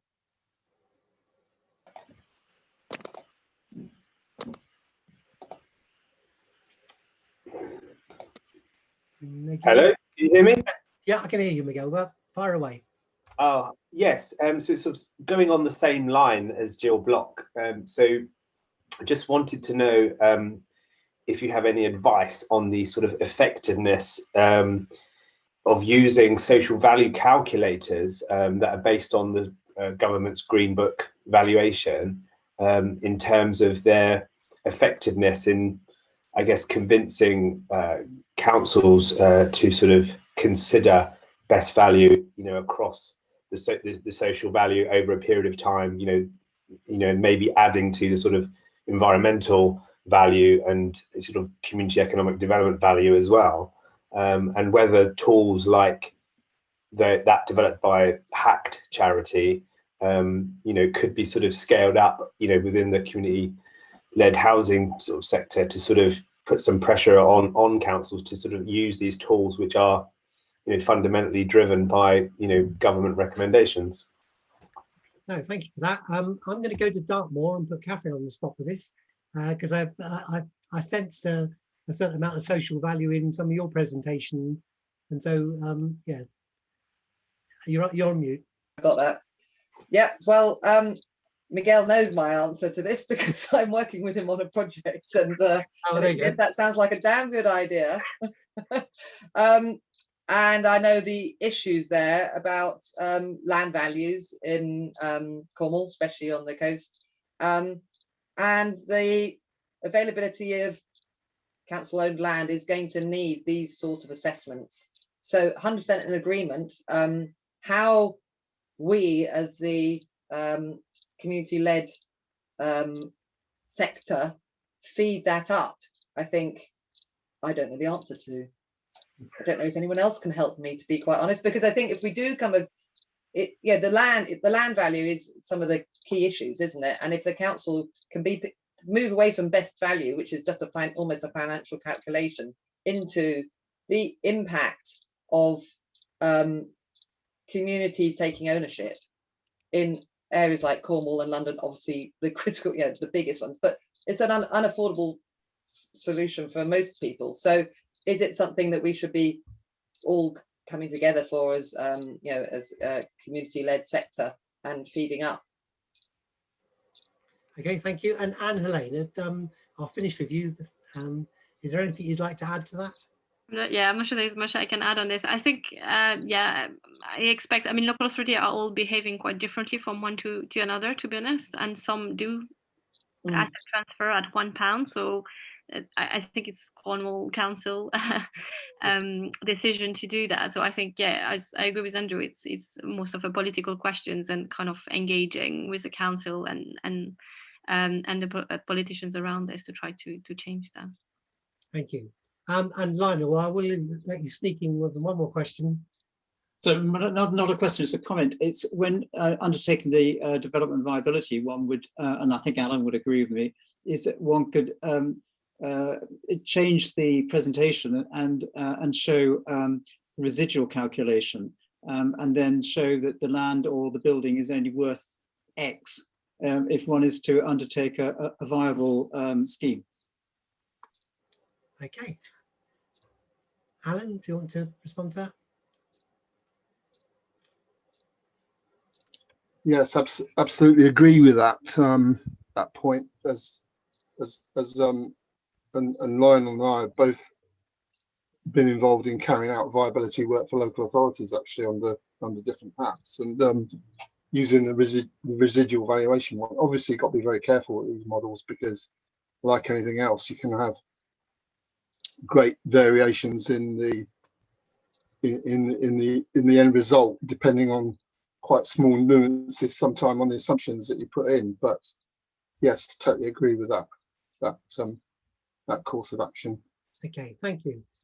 So at that point, I'm going to call a break in the proceedings for 10 minutes. Thanks to Anne, Helena and Catherine for those really good presentations, and thanks for responding to all those quite technical questions. Thanks very much indeed for that. Let's reconvene. Let's give you all 13 minutes off. Get a breath of fresh air, get a cup of tea, whatever, and come back at 10:02, so 11:50. Okay. Thank you very much, everybody. Thank you. See, George, you've helpfully already got your slideshow up and running. So over to you. Thank you, Dominic. Good morning, everybody. Now, we're going to just a little bit of scene setting before we hear from the lenders. So if this works, I'll move on. And really just run you through some of the questions that we would be asking before we started to speak to the banks. Now, I'm quite lucky because Catherine has run through a lot of these, so I'm going to pick up a lot on what she was saying earlier on. And also Lionel's raised some of these questions. So really it's about whether the scheme's viable. Obviously to do that, you need to have a good estimate of what the build costs are. Don't do what some people do and get planning and then find out what it costs afterwards. Just to reiterate what Catherine says, you might end up with a really nice scheme that you can't afford to build. You need to be thinking early on if you're going to include any homes for sale. And I'd bring in there what Alan said about if you do sell homes, for open market value, it will affect the funding that you get. And also you need to think about how you would demonstrate to a bank that the scheme is going to break even or bring in a surplus. You're almost definitely going to need some grant because the income that you get from affordable rent, will allow you to borrow a bit of money. But just to give you a bit of an insight, we're seeing that will support about 1/3 to 40% of the build cost. So the amount of grant you need can be quite high. And if you're going for a very high specification of build, that's only going to push the amount of grant that you need up even higher because you won't get any more rent for building more expensive homes. And very often you're going to find that you need to get grant from more than one source. Homes England will provide funding for affordable rented and shared ownership homes, but only if you're a registered provider of social housing. If you've been thinking ahead, you'll have had some initial discussions with other funders to understand the level of grant that's available to you, and then you can start to work out how much you need to borrow and how the whole thing's going to stack up. You need to think about what the homes are going to cost to maintain, what it will cost to collect rent and deal with tenancy management, and how much income will be left. And you may need to do some value engineering. You may, if your scheme is costing more than you can afford to build, you may need to look for ways that you can reduce costs without compromising the priorities of the scheme. You need to be mindful when you're having those initial discussions with the funders about when you're going to receive contractors' tenders so that you know what it's going to cost, when you're going to secure a legal interest in the land. And also going back to some earlier conversations, is the scheme mortgageable? When we're talking about modern methods of construction, you will find some lenders that won't actually lend against that because the value of the life expectancy of the asset is lower than traditional bricks and mortars. So it's just quickly, in terms of sources of grant funding, we've done a scheme recently where, as I said, the income from the rents provided about a third of what we needed to build it. The grant from Homes England was another third, and the final third came from Cornwall Council. And although it's not mentioned on here, that was through the capital housing grant, which is supported by Section 106 payments that were received from developers elsewhere. But Cornwall Council have asked us to just present a couple of other sources of funding that they do provide for community land trusts. So the first one is the revolving loan fund, which can be used as a bridging loan during the construction phase, and then the idea is that you mortgage the scheme at the end and you repay the bridging loan with long-term finance, which is secured at a lower interest rate. You must be legally constituted as a CLT to take advantage of this, and it can be used for buying land or buildings and construction. There's also the Community Housing Land Remediation Fund, which is particularly helpful in Cornwall. It just helps us unlock sites that have got high, what we call abnormal costs, which may be the costs that are needed to deal with mine waste, for example, or capping historic mining features. So there's a maximum of £30,000 per dwelling that's available. You need to put forward quite a very strong business case to release this funding. And it can cover some or all of the abnormal costs. And it can be used for things like mining, soil contamination, ground stabilisation, flood alleviation. There also needs to be, as part of the business case, a lot of evidence of community consultation and community support. And you can't be using the funds for general construction costs. So this can play quite a large part of pulling together the package. So all I'm doing here is just setting the scene, reiterating some of the points made earlier, Dominic, and now I'd like to hand over to the lenders. Thanks for that, George. Thanks very much. And so, so we've got 4 lenders in a row here, and we're going to go back to the CAF Bank with Scott Newman, who is the head of lending. Scott, are you? Yeah, there you are. I'm here, and hopefully I'll be able to share the screen as well. Yeah. Can everyone see that okay? Yep, can do. I do. Good. Thanks everyone for having us today. I'm head of lending business development at CAF Bank, and thanks very much to Cornwall CLT for organising today's event. So here to talk a bit about what we do within the bank in terms of both development finance and long-term debt. But before that, a bit about who we are and what CAF Bank does. So we are a regular bank, registered and regulated like any other bank. We've been established for 35 years, and we provide core banking services to over 13,000 predominantly charities, not-for-profits. So a big player in that sector. We are owned by the Charities Aid Foundation, so we're a bank that's owned by a charity. So Anne Helene, who you heard from earlier, she is one of my colleagues. And in normal circumstances, we'll be working out the same office in London. But there we are, that's COVID for you. So we only started lending relatively recently, back in 2012, so a little over 9 years. We've lent £220 million in that time. And presently, our loan book sits at just under £130 million. We have offices in Kent and London, and we also have remote colleagues based out of Glasgow, Manchester and Bournemouth, but obviously we're all working remotely at the moment. And in that 9-year time frame, we've helped with the construction of over 1,000 new homes, and that's across CLTs, that's across housing associations, and dare I say it, that's even across for-profit developers as well. So we do and have done development finance for a good number of years now, and know it well. So in terms of what we do, we only lend on a secured basis. We consider ourselves a senior lender.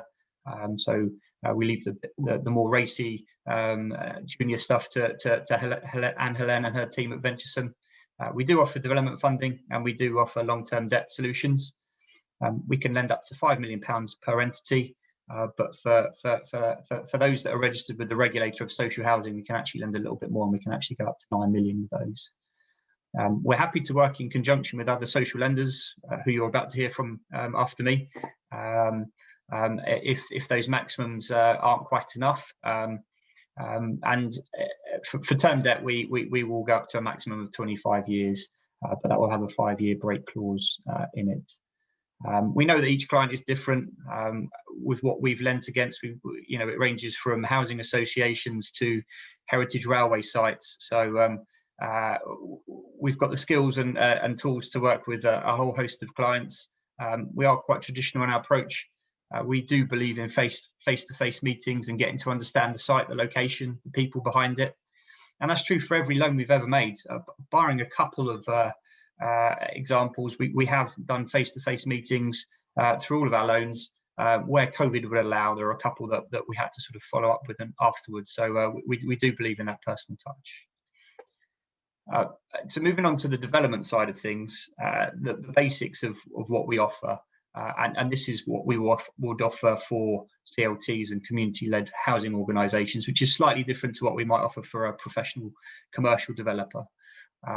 We would expect the repayment to come from open market sales, and have to, but that's typically what we would expect. And our maximum loan is 60% to the end value or gross development value. But for CLTs, we don't have a loan to cost criteria, which we do with our commercial professional developers. We advance funds in arrears, and that's after they've been signed off by a bank-appointed independent monitoring surveyor. We do require things like construction legal documentation, funder collateral warranties, stepping rights to build contracts, etc. We know that those cost, and that is an additional cost to bear, but it's one of the requirements that we have. I put this little comment in at the end there as a result of the conversations that I had about 20 minutes ago. Can we consider alternative methods of construction? Quite possibly. It really does depend. I mean, there are so many different iterations out there. If you're building houses out of hay bales, then or shipping containers, converting them into homes, then we're unlikely to. But if you've got a well-established modular construction method that has a BOPAS assurance with it, then we're starting to warm to that idea. Part of it does come down to the design. With a lot of the work that we do with housing associations, they're obviously quite keen to move down that route. And we've seen some that have even built their own factories for cross-laminated timber construction, etc. So we won't rule it out, but it does really depend on what scheme it is, and any extra protection that can be given around that. In terms of costs, that probably will interest most of you. We typically charge a 1% arrangement fee. We do charge a non-utilisation fee for the undrawn element of the loan, which essentially covers our capital. We don't charge an exit fee or an early repayment fee where we can't for development because of the nature of what it is. And interest is charged on a case-by-case basis, and there are a whole myriad of variables that determine what rate you actually will pay, including experience, the leverage of the scheme, the type of scheme, etc. Other considerations are the fixed costs that come with doing business with a bank. So we will need a valuation or a development appraisal. The fees for that are payable by the client. There's legal fees for both the property conveyance and quite possibly and likely the construction side as well, and the independent monitoring surveyor fees that I aforementioned a moment ago. Moving on to sort of term funding, and I suppose this would really play into more established CLTs, and I know I'm not allowed to mention this, but we recently just sanctioned a deal for Cornwall CLT, and that's basically secured on existing stock that's finished and built, or will be by the time we advance, and essentially that money can then be used to build the next scheme or whatever the case may be. So the numbers are slightly different there. We can lend up to 70% in that instance.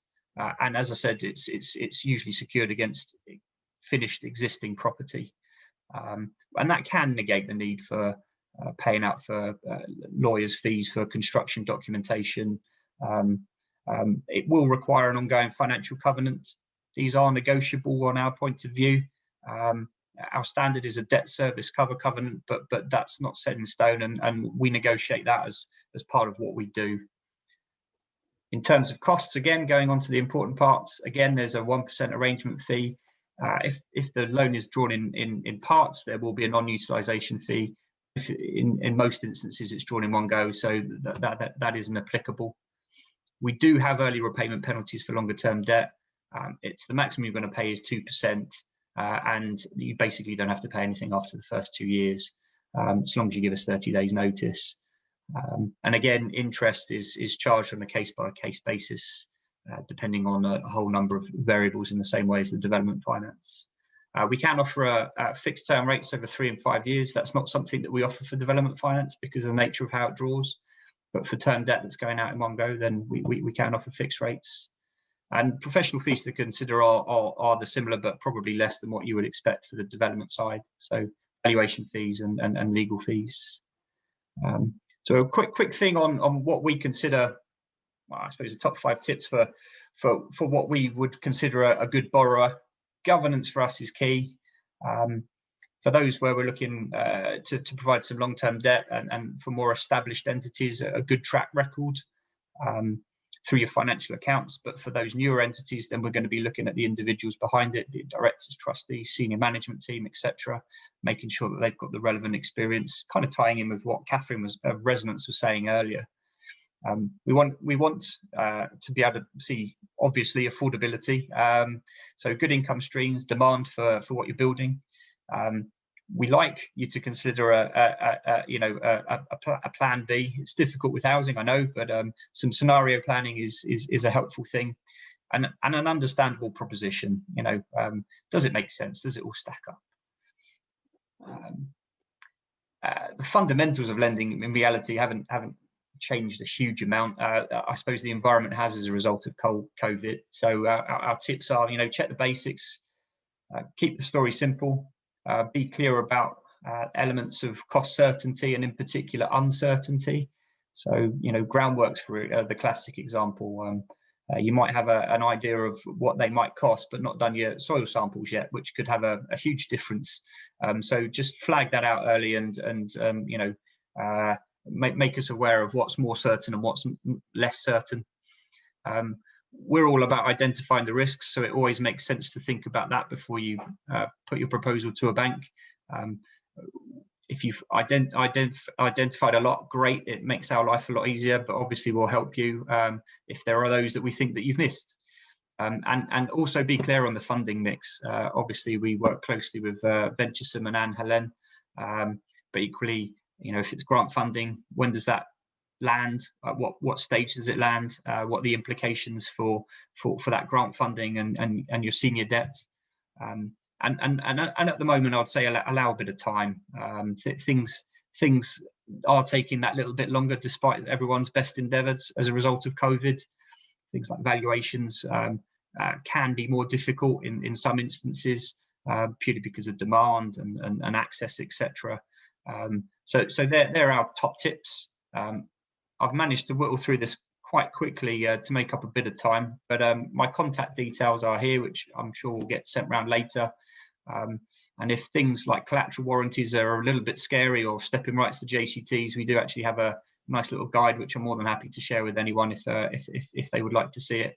That's been co-written with one of the panels on our one of the legal firms on our lending panel. So there we go. That's a brief whistle-stop tour of what we do at CAF Bank on the development and term side. No, thanks for that, Scott. That's brilliant. And hopefully you can just hang on for a bit longer and be around for the Q&A at the end of the session. Yeah, so absolutely.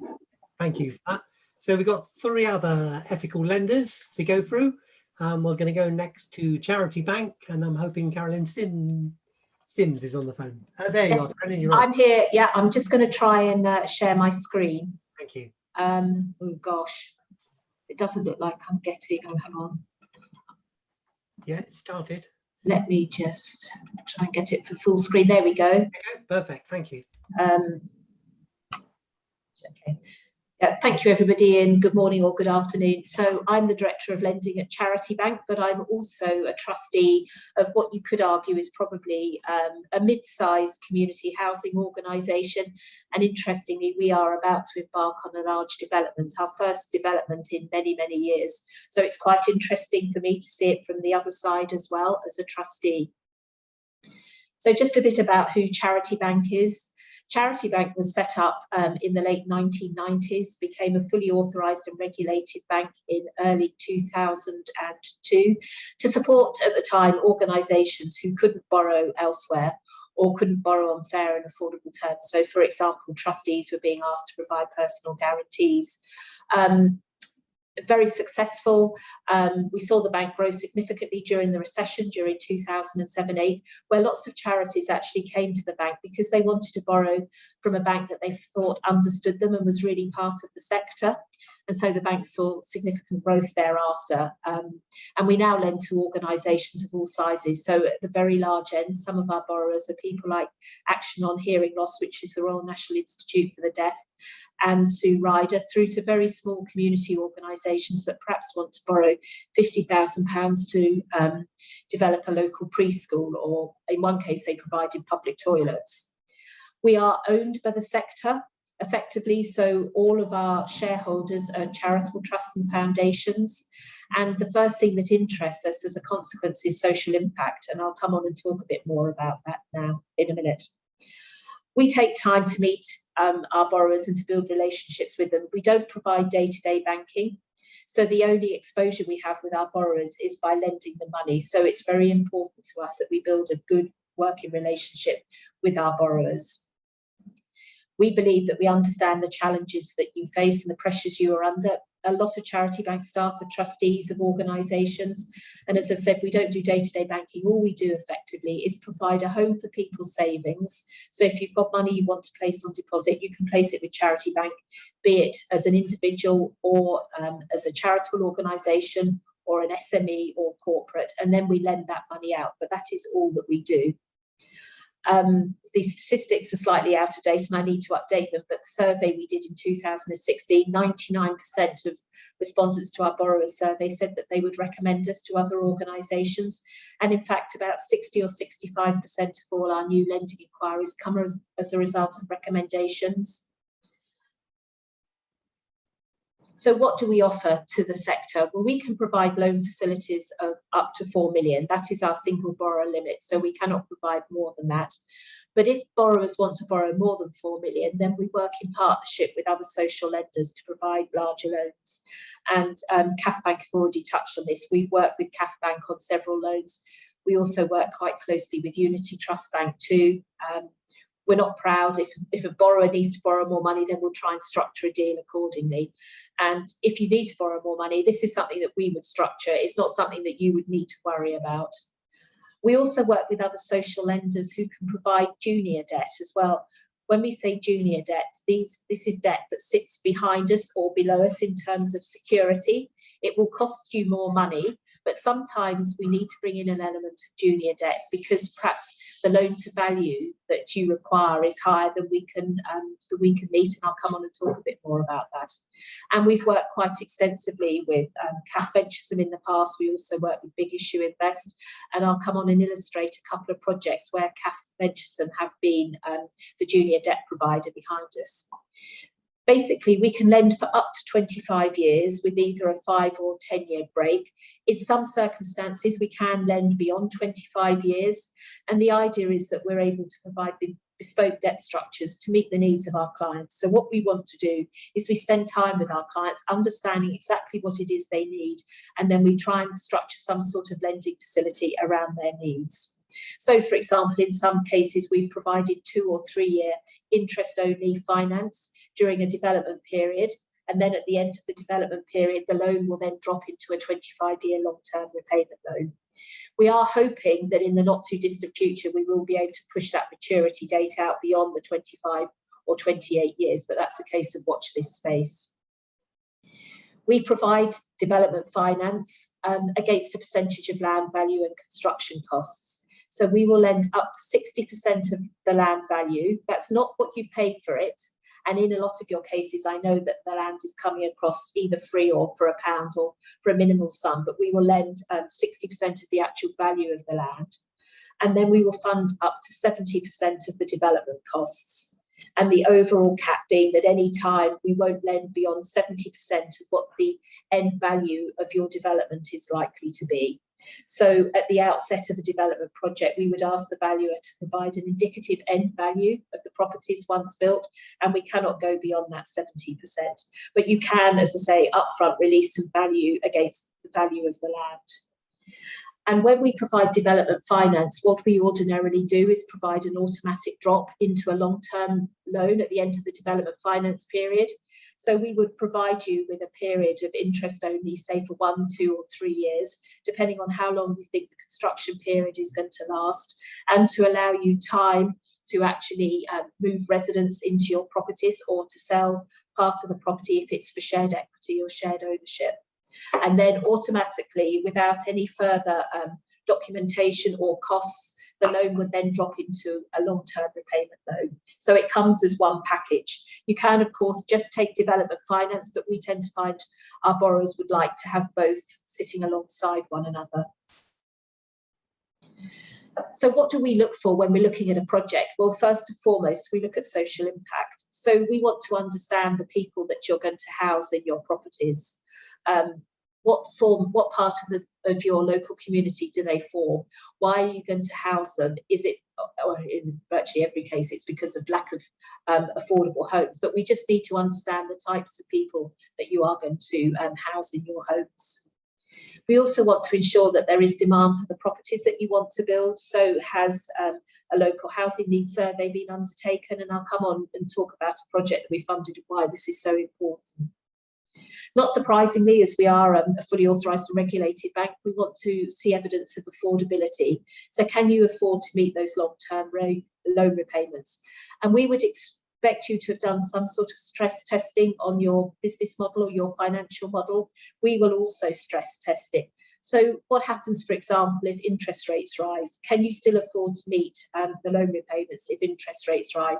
Similarly to CAF Bank, we can provide fixed rates of up to 3 or 5 years to give you some form of certainty. But of course, beyond that, interest rates can rise. And at the moment, there's probably only one way that interest rates are going to rise. I know there's been some talk about negative interest rates, but over the medium to long term, interest rates are going to increase.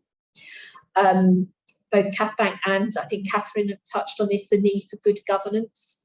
So we will look at the people who sit behind the organisation, particularly as many of the community housing projects and community land trusts that we fund, these are first-time projects. They haven't got experience of already delivering schemes. So we want to make sure that the people who are behind the organisation have got the requisite skills.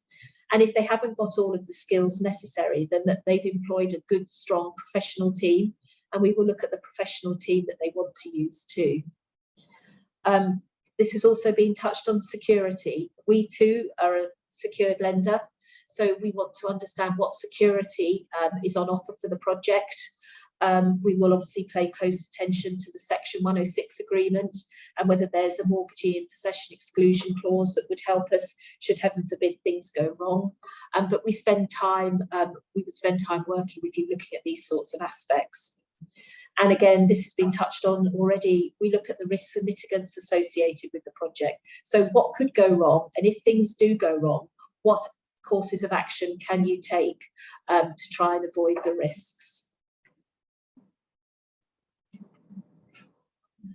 I just thought I'd share this with you in terms of what you should look for. So, I mean, one of the first things you'll do, you'll go out, you'll talk to lots of lenders. Don't leave it too late, talk to lenders early on. We can provide you with help and support and guidance, irrespective of whether we're actually the lender you decide to go with. Not necessarily within the community housing sphere, but with other developments. We have found that some of our borrowers have gone ahead and, for example, they've signed construction contracts. And when we've actually looked at them, there are clauses within the construction contracts that we just can't operate within. Or in certain cases, perhaps they're developing under license with a local authority and the license agreement means it isn't suitable security. So do sound lenders out at an early stage.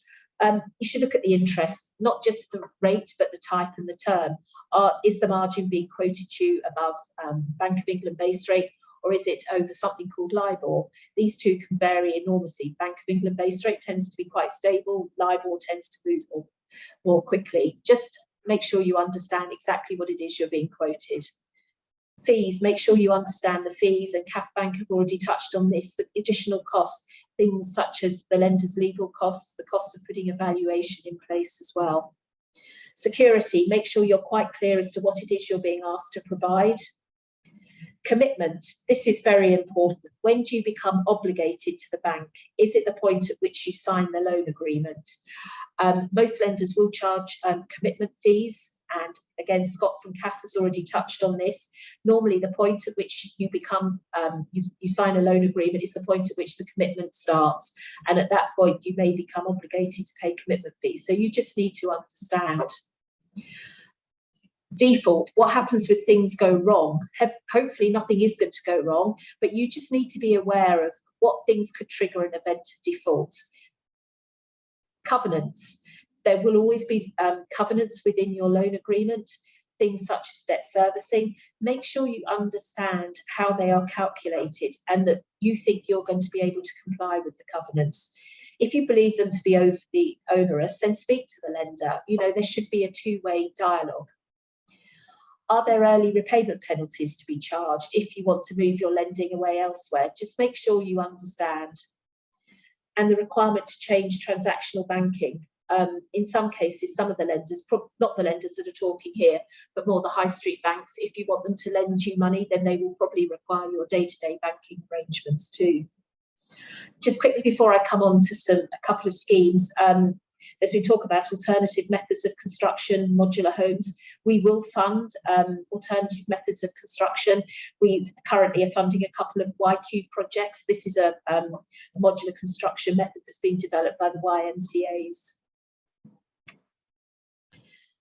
So just a couple of examples. Wickham CLT, this is a small community in Hampshire. We lent them monies nearly 10 years ago now to develop units for affordable rent and also a short-term bridging loan to enable them to provide 4 shared ownership units. It was very much a partnership deal, and at the beginning George talked about mixed funding. This really was a mixed funding project.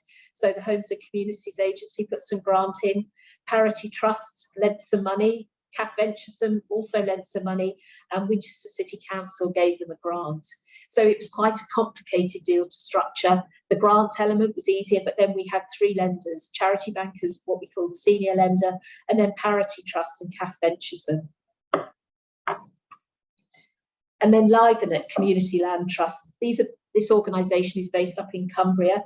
We made a large loan available to them to fund 12 units of affordable housing for sale, for rent, and also to put in infrastructure for several self-build plots. And the mix of tenure was based on a local housing needs survey, and they got a 54% response rate to their local housing needs survey. So you would have thought they pretty much got it right, but actually as they began to undertake the development, they realised that actually the mix wasn't what the local community needed. And so they had to reconfigure their project. But this is why we're very keen to see evidence of demand for the types of houses that you want to develop. And then I'll just leave you again. I'm sure you're going to circulate the slides. There are my contact details. If you've got any queries, please do drop me a line. Thank you. Thank you, Carolyn. That's really informative. Thank you for that. So the third in our lineup of lenders are Triodos, who I have to say recognise organic farming in their lending. So they're actually the bank I bank with. And so Mark, Triodos, are you with us? I am, but my video doesn't seem to be working for some reason. I can Oh, see it does now. Right, good. Right, let's see if I can share my screen. Come on, work. Hold on. So, can you see that or not? Not yet, but sometimes it takes a while to filter through. Sorry, let's try something else then. Sorry about this. That's okay.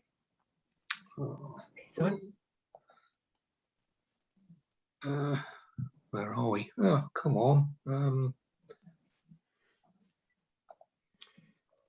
if you like, you could email. How's that? Oh, okay. Hang on. No, we're not getting anything. Do you want me to share it for you, Mark? Oh, right. Yes, if you could. Sorry, I'm not quite sure why it's not. Maybe because I'm trying to use two different screens. Sorry about this. Hold on. Can I just check the labeling of your presentation? Is it community led homes presentation? What? Sorry. No, I don't know what's happened here. What's the? It was. Oh, what is going on? Sorry. Technical failure here completely. Let me just stop that. Try that. Oh, there you go. Something's happened. There we go. Is that better? Perfect. Yeah. Yeah, great. Sorry. All these things seem to work differently. Yeah, no, that's fine. Yeah, okay, great. Sorry about that. Good, okay. So just very briefly, who we are. Triodos was founded back in 1980, originally a Dutch bank, still is a Dutch bank. We're a UK subsidiary. We were just a branch until Brexit, but now we are a UK bank with its own banking license. And we've been operating in the UK for just over 25 years. In fact, we were supposed to be having our 25-year celebration last June, July, but obviously COVID unfortunately derailed that. Currently, our lending book in the UK is just over £1 billion, which is quite amazing considering the overall size of the bank itself.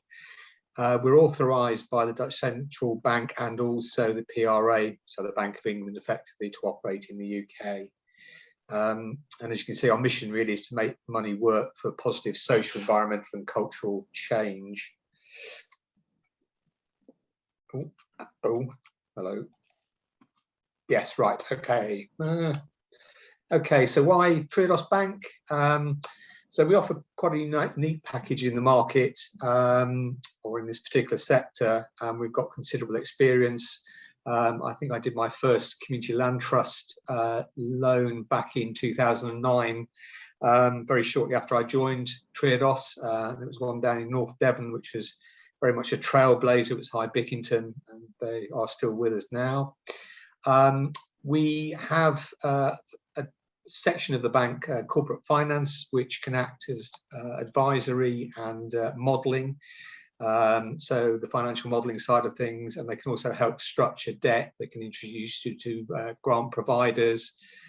So a useful extra addition. They also have a platform for community share offers, which is proving quite popular at the moment. On my side of things, we will provide development finance only. So that could be build your units and then sell them as shared ownership properties.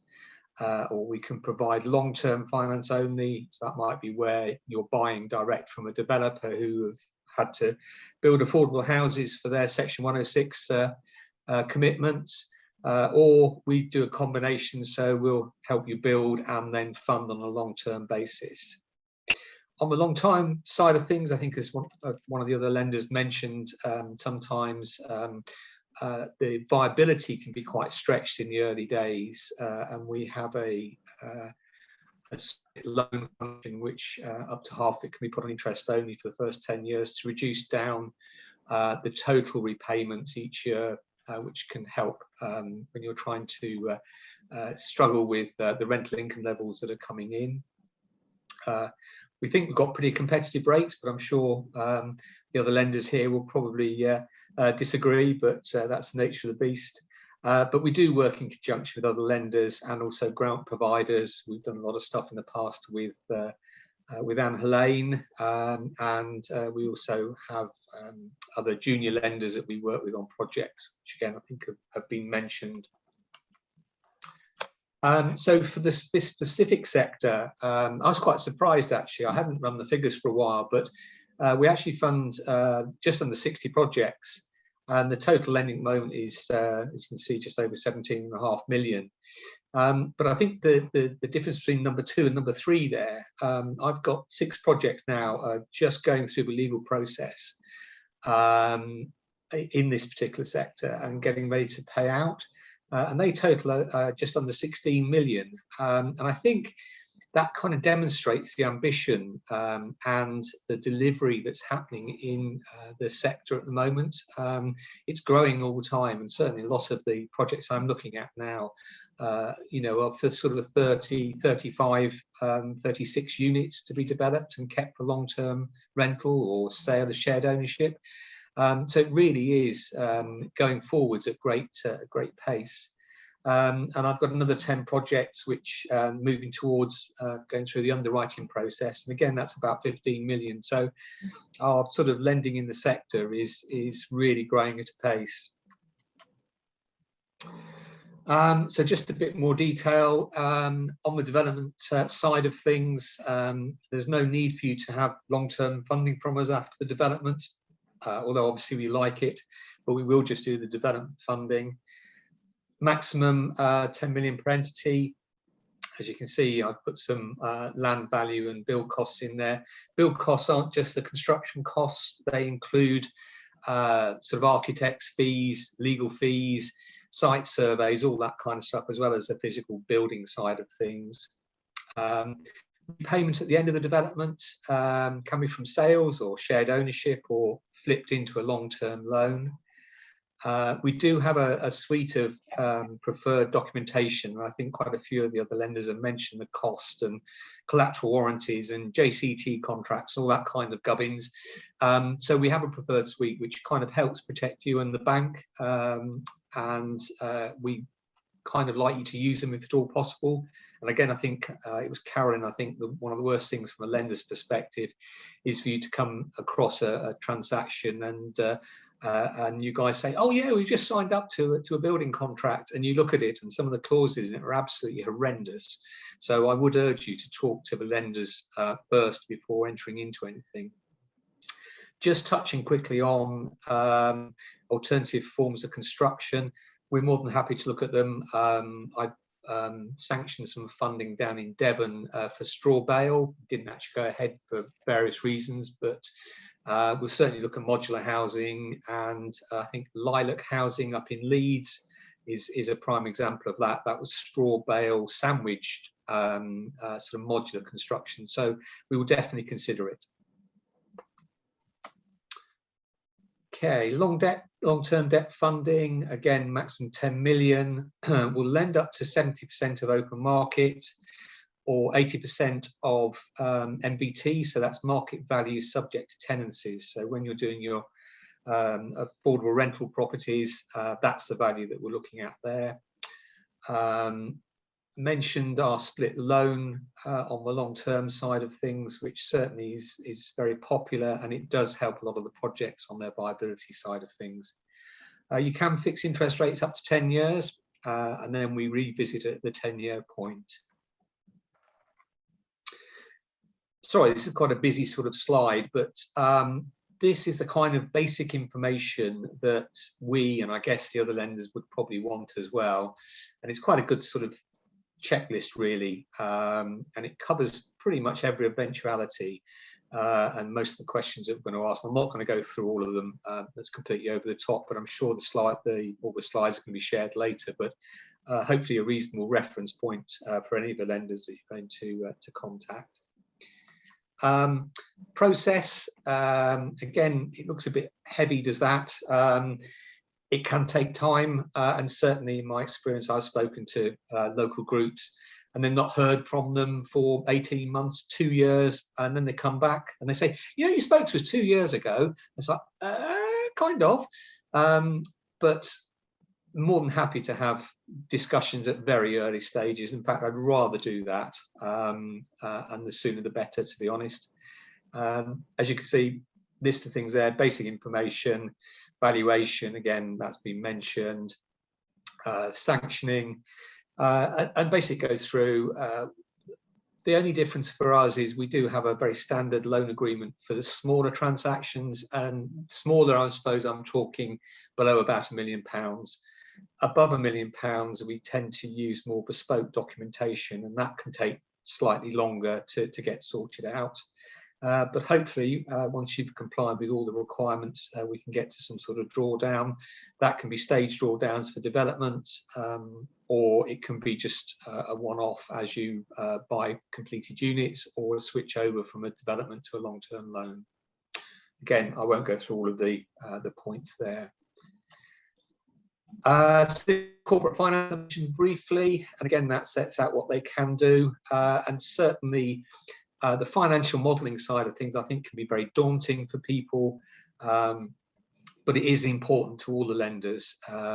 But you do need, I think, quite often assistance. It's very rare for an organisation to have that in-house, and so it's something that my corporate finance colleagues can provide. They can also, as I say, source different types of funding. That may be junior lenders, it may be grant. Obviously, there is a fee for this, but there are grants available to cover the cost of providing this. But I think it's a fairly unique thing in the market that we've got the corporate finance as well as the debt side of things. And there's just my contact details and my colleague Jeremy, who works for corporate finance, and we're more than happy to talk to you at any stage. Thank you very much. Thank you, Mark. And just to reassure everybody, we will share all these contact details, and we're making recordings of the whole seminar anyway. So thank you for that, Mark. And the last in our lineup of ethical lenders, the Ecology Building Society, and I'm hoping that John Lee is with us. I am indeed. Yes. Can you hear me okay? Yeah, got you loud and clear. Thank you. Excellent. Do you have a presentation you wish to share? I do. I'll just get that on screen now, hopefully. How's that? Are we? Yep, we're live. Yeah. Okay, let's just get that full screen maximized. Yeah, thank you. Right. Okay. Well, hello everybody, and you know, hope you're still with us after 3 excellent presentations already on this subject. It's always interesting being fourth and last in line, because you think, is there anything left to say? Well, hopefully there is. I think it's fair to say that we all kind of have very similar criteria that we're looking for from you as potential borrowers, and that's been covered very well variously by speakers already. I'll try and endeavour not to repeat too much of that, but it's fair to say that there's nothing new under the sun, really. We're all looking for quite similar criteria, and how we assess the risk of your project and the benefits of your project to your local community, to your future occupants, and indeed the wider environment form a big part of how we tend to assess A, whether we've got appetite for the project, and B, if we have, what sort of costs are going to be associated in terms of interest rates and so on. And I'll come on to that in a bit more detail in a minute. The slide is our head office, where I'm sat now in West Yorkshire. You can't quite see around the corner where we've actually got a straw bale meeting room there. So we do definitely get involved with traditional methods of construction, as well as the more esoteric, modular, modern methods of construction too. And you know, happy to talk about different ways of building community housing, and it doesn't have to be new build. It can be conversions, it can be renovations and retrofits as well, and I think that's important to make that point, that we're not just about new build. So moving on, for those of you who don't know much about us, we're a building society. We're a traditional member-led organisation, so you know, very much in the mould of a lot of CLTs and so on, really, in that we were formed by a group of activists back in the early 80s, to meet what was perceived to be the needs of self-builders mainly, that wasn't necessarily being met in the traditional mortgage lending sector, particularly with non-standard and in some cases even timber frame was frowned upon by a number of the lenders. So that's where we hail from, and we've built up our part over the years with support from our members, our savers. So it's a fairly traditional, simple model. The difference being with a lot of building societies, they tend to focus on a geographical area. With ecology, it's all about the nature of the projects that we're supporting right across the UK. But they have to have something positive happening in terms of ecological, environmental benefit, whether that's in how the land or buildings we're lending on are being developed or managed, or whether on the commercial side of what we do, the business products and services that they're providing are in some way contributing to a more sustainable future. So I've talked about non-standard cases, and by that I don't just mean the sort of nature of construction, but we're also happy to look at unusual resale covenants and tenures. So we get involved in everything from things like the rural housing burden up in Scotland to discounted market sales of properties, even in some cases, rather than just a percentage of open market value, looking at projects that might be linked to the local wage index, for example, which a lot of our peers in the mortgage lending sector tend to look at a bit sideways, to say the least. But it does provide a genuinely more affordable solution for parts of the country that have particularly high housing costs. We also don't lend on holiday lets or second homes, which I think is something that's obviously affected a hell of a lot of communities, not just in Cornwall but elsewhere, in terms of creating sort of winter ghettos and so on, but still being very difficult to find affordable homes for local people who've grown up in the area. So that's a small sort of gesture really to try and abate that particular problem. But if everybody did it, I guess we might have a slightly different mix. So on the way that we assess our cases for community-led housing groups, we take a look at a variety of things, as everybody does, in terms of governance, in terms of financial strength, construction phase risk, social benefits, environmental benefits, etc., and come up with a price illustration for you based on all of those criteria. It's not a sort of computer says no scenario. It's an early stage look at what we think we can offer, subject to then getting further due diligence and getting an application from you. So until we get to that stage, you're not actually incurring any fees. It's just a sort of health check to see if we think it's a project we can support, and if so, what the terms might look like.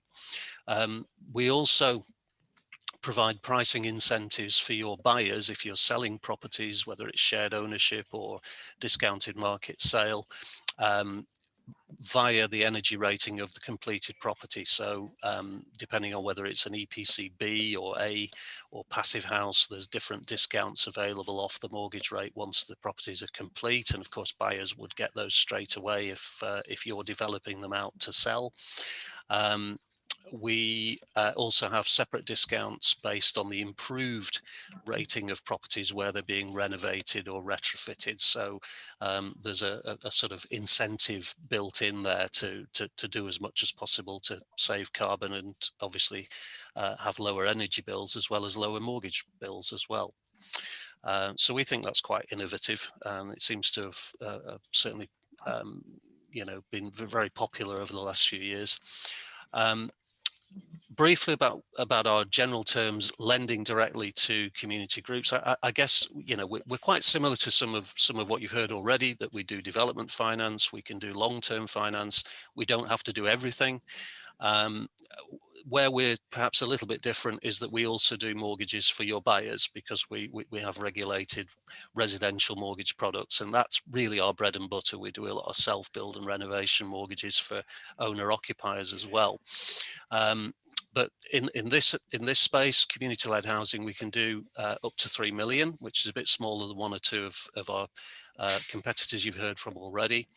But we're really happy to look at the small scale stuff as well, you know, really housing co-ops with a single property or little two unit schemes for CLTs and that kind of thing. So, you know, size doesn't matter in that sense for us. We are happy to provide up to 80% of loan to value or loan to tenancy value, depending on the covenant we're looking at. And stage payments are released against the increasing value of the plot. And I'll take a slightly deeper look at that in a minute. For the long term, we can lend over a period of up to 40 years, which sounds like an eternity, I know. But we just feel that for certainly in the early years of a project, it can be sensible to have a longer term repayment that brings the payments down. I know there's other ways to do that. We can't really do interest only for longer than the development period until such time as you've got a rental covenant. Simply because there's a limit to how much interest only funding we can provide, and we want to make it work as hard as we can for encouraging new projects to get going. But longer term mortgages can reduce the cost, and you know, quite a few of our borrowers have been able to then restructure their mortgage onto a shorter term as they've got a bit more mature and their income stream has crystallized. We call it affinity mortgages. What we really mean is putting packages together. If we like the look of a project and we're able to say to groups, okay, we can lend on these homes, they're ecologically sound, they meet our criteria, and we can establish what our appetite would be as to how many of those units, if asked, we'd be prepared to lend on to your buyers. And that can obviously be quite an important thing to do. Even if you're talking to Mark or Carolyn or Scott about the actual development finance, they probably want to know that too, because it's part of their exit route. So, you know, we're happy to participate in that process, whether you're going with us on the other elements of finance or not. We also look at shared ownership mortgages where you need a minimum 5% deposit of share and up to 10% on restrictive price covenants. We will also consider schemes that offer opportunities for self-build sweat equity. Again, usually with some element of cash deposit, but we're willing to talk to you about ways to be innovative about that. Just a little example there, just to break things up a bit. This is a scheme we've recently funded up in Dumfries and Galloway. I think it's a good example of some of the smaller schemes that can have a real impact. This is a passive house certified development. It's won awards recently for its design. Modular construction, providing affordable long-term rental properties for residents up in Nith Valley. And they are now fully occupied and on a long-term loan, supported also, it has to be said, by some very good grant funding from the Scottish Government scheme up there. So yeah, nice one to be involved with. This is an example of what can be done on the more sort of rural renovation side in Sheffield, the Open House project, which is a co-housing group who are gradually working through a grade 2 listed farmstead to create their community. They've now got 4 properties fully refurbished and converted. There's loads of other lovely stuff about this project in terms of sustainable energy, water supply, waste management, permaculture, all the rest of it. It's well worth a look online if you get a chance. But again, it's not just about new build. We're happy to look at stuff that traditional mortgage lenders might look at and think, structurally this needs a lot of work. We're more than happy with that. You know, sometimes I know a lot of lenders might look at mortgages and say, it's not got a kitchen. We look at them and think, yeah, it's not got a roof, but it'll have one eventually. So, you know, it is possible to really renovate a wreck and make something really positive happen.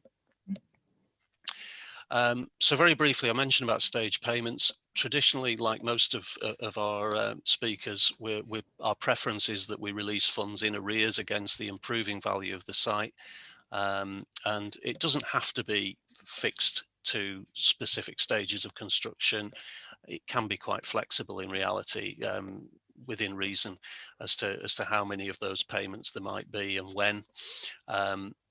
If, for example, you've got a site where the land value is particularly low, but the long-term value at the end is going to be more than sufficient to secure our lending, we may be able to look at advanced stage payments, where it's releasing funds against what's going to be the value at the next stage of valuation. And that would be typically more expensive because it's higher risk, and would be really on the back of having a monitoring surveyor working specifically for the society to advise us as to how robust your figures are and how the project is progressing at each and every stage. But it is possible, if equity is a problem, to talk to us about that.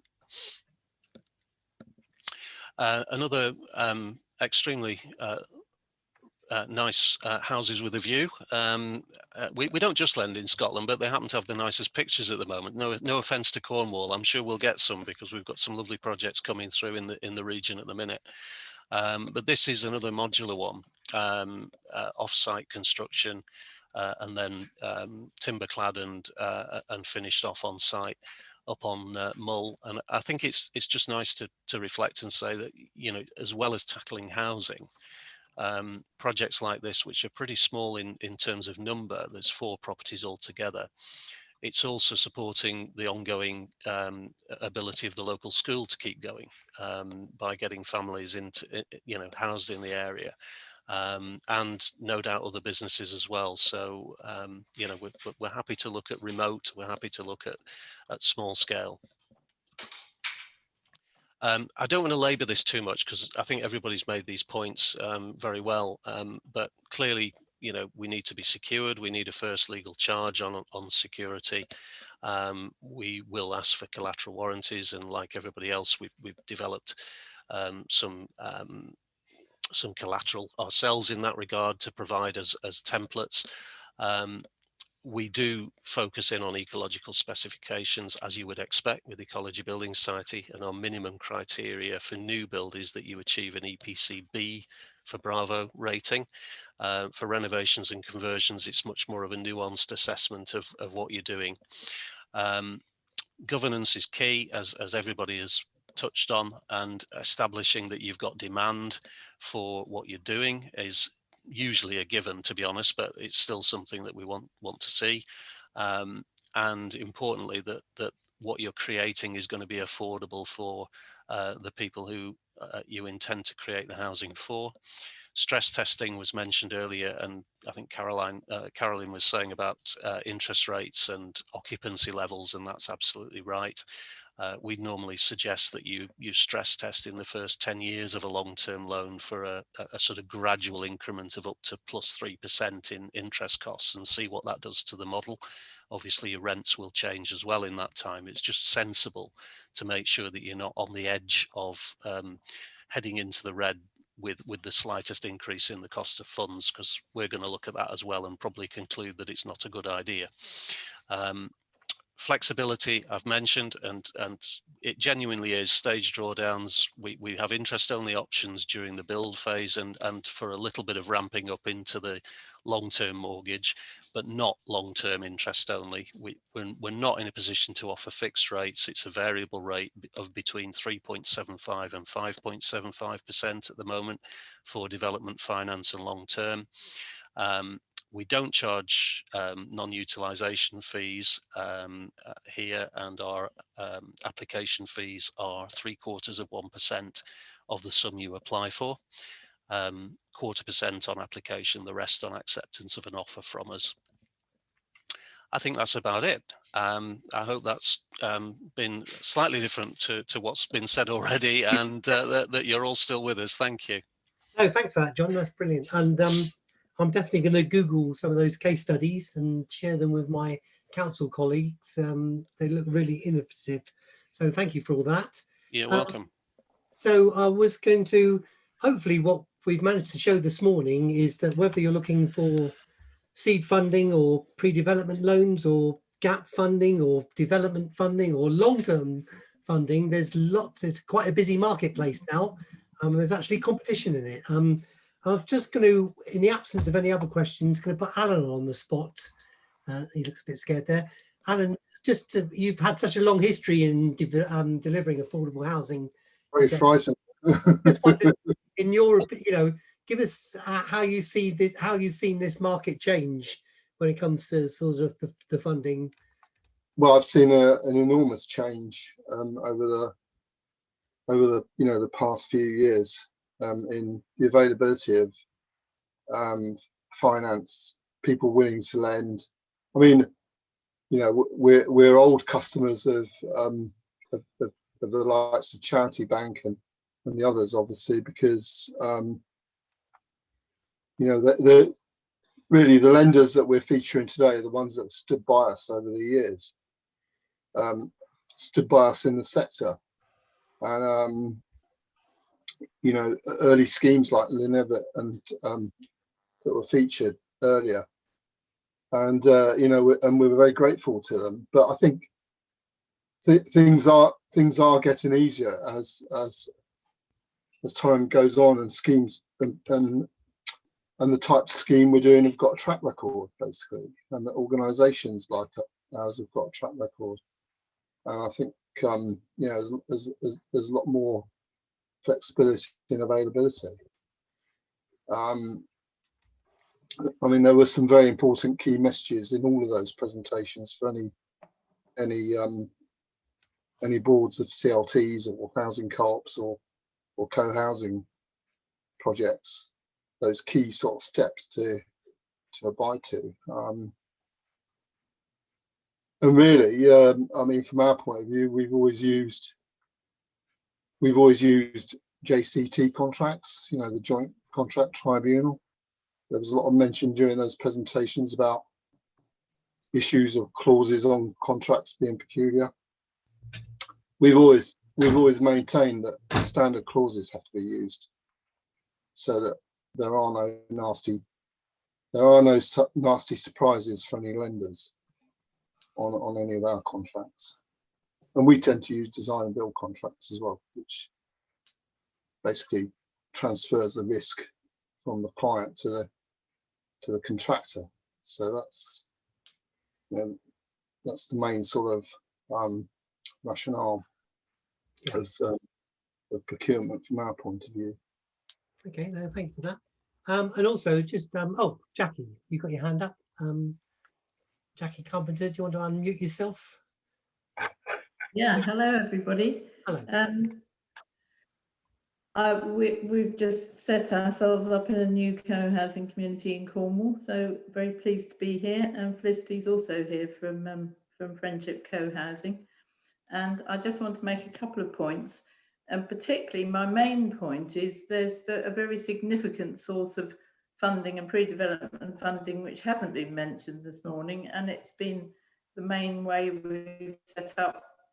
Well, I've set up both the co-housing communities that exist in Cornwall, and in both cases what we did was we used private money, and so we have a mix of private investors who sell their houses and put their money into the pot, connected to a set of people who have no capital at all, so they can't afford to buy a house at all, but they join a community of like-minded people, and we all become mutual owners. So there's no renting, there's no tenancy, we are all equally part of the project. The finance comes from private individuals who benefit from having these other people who help to pay the mortgage. So it's a really good win-win way of financing a co-housing project. And I wanted to make the point that we are in a climate emergency, and actually new build doesn't look the best way to save the planet. It's a good idea to use and reuse existing buildings. So I was very pleased that John Lee made that point. But in both the co-housing communities we've set up, we've purchased buildings that are pretty much ready to move in.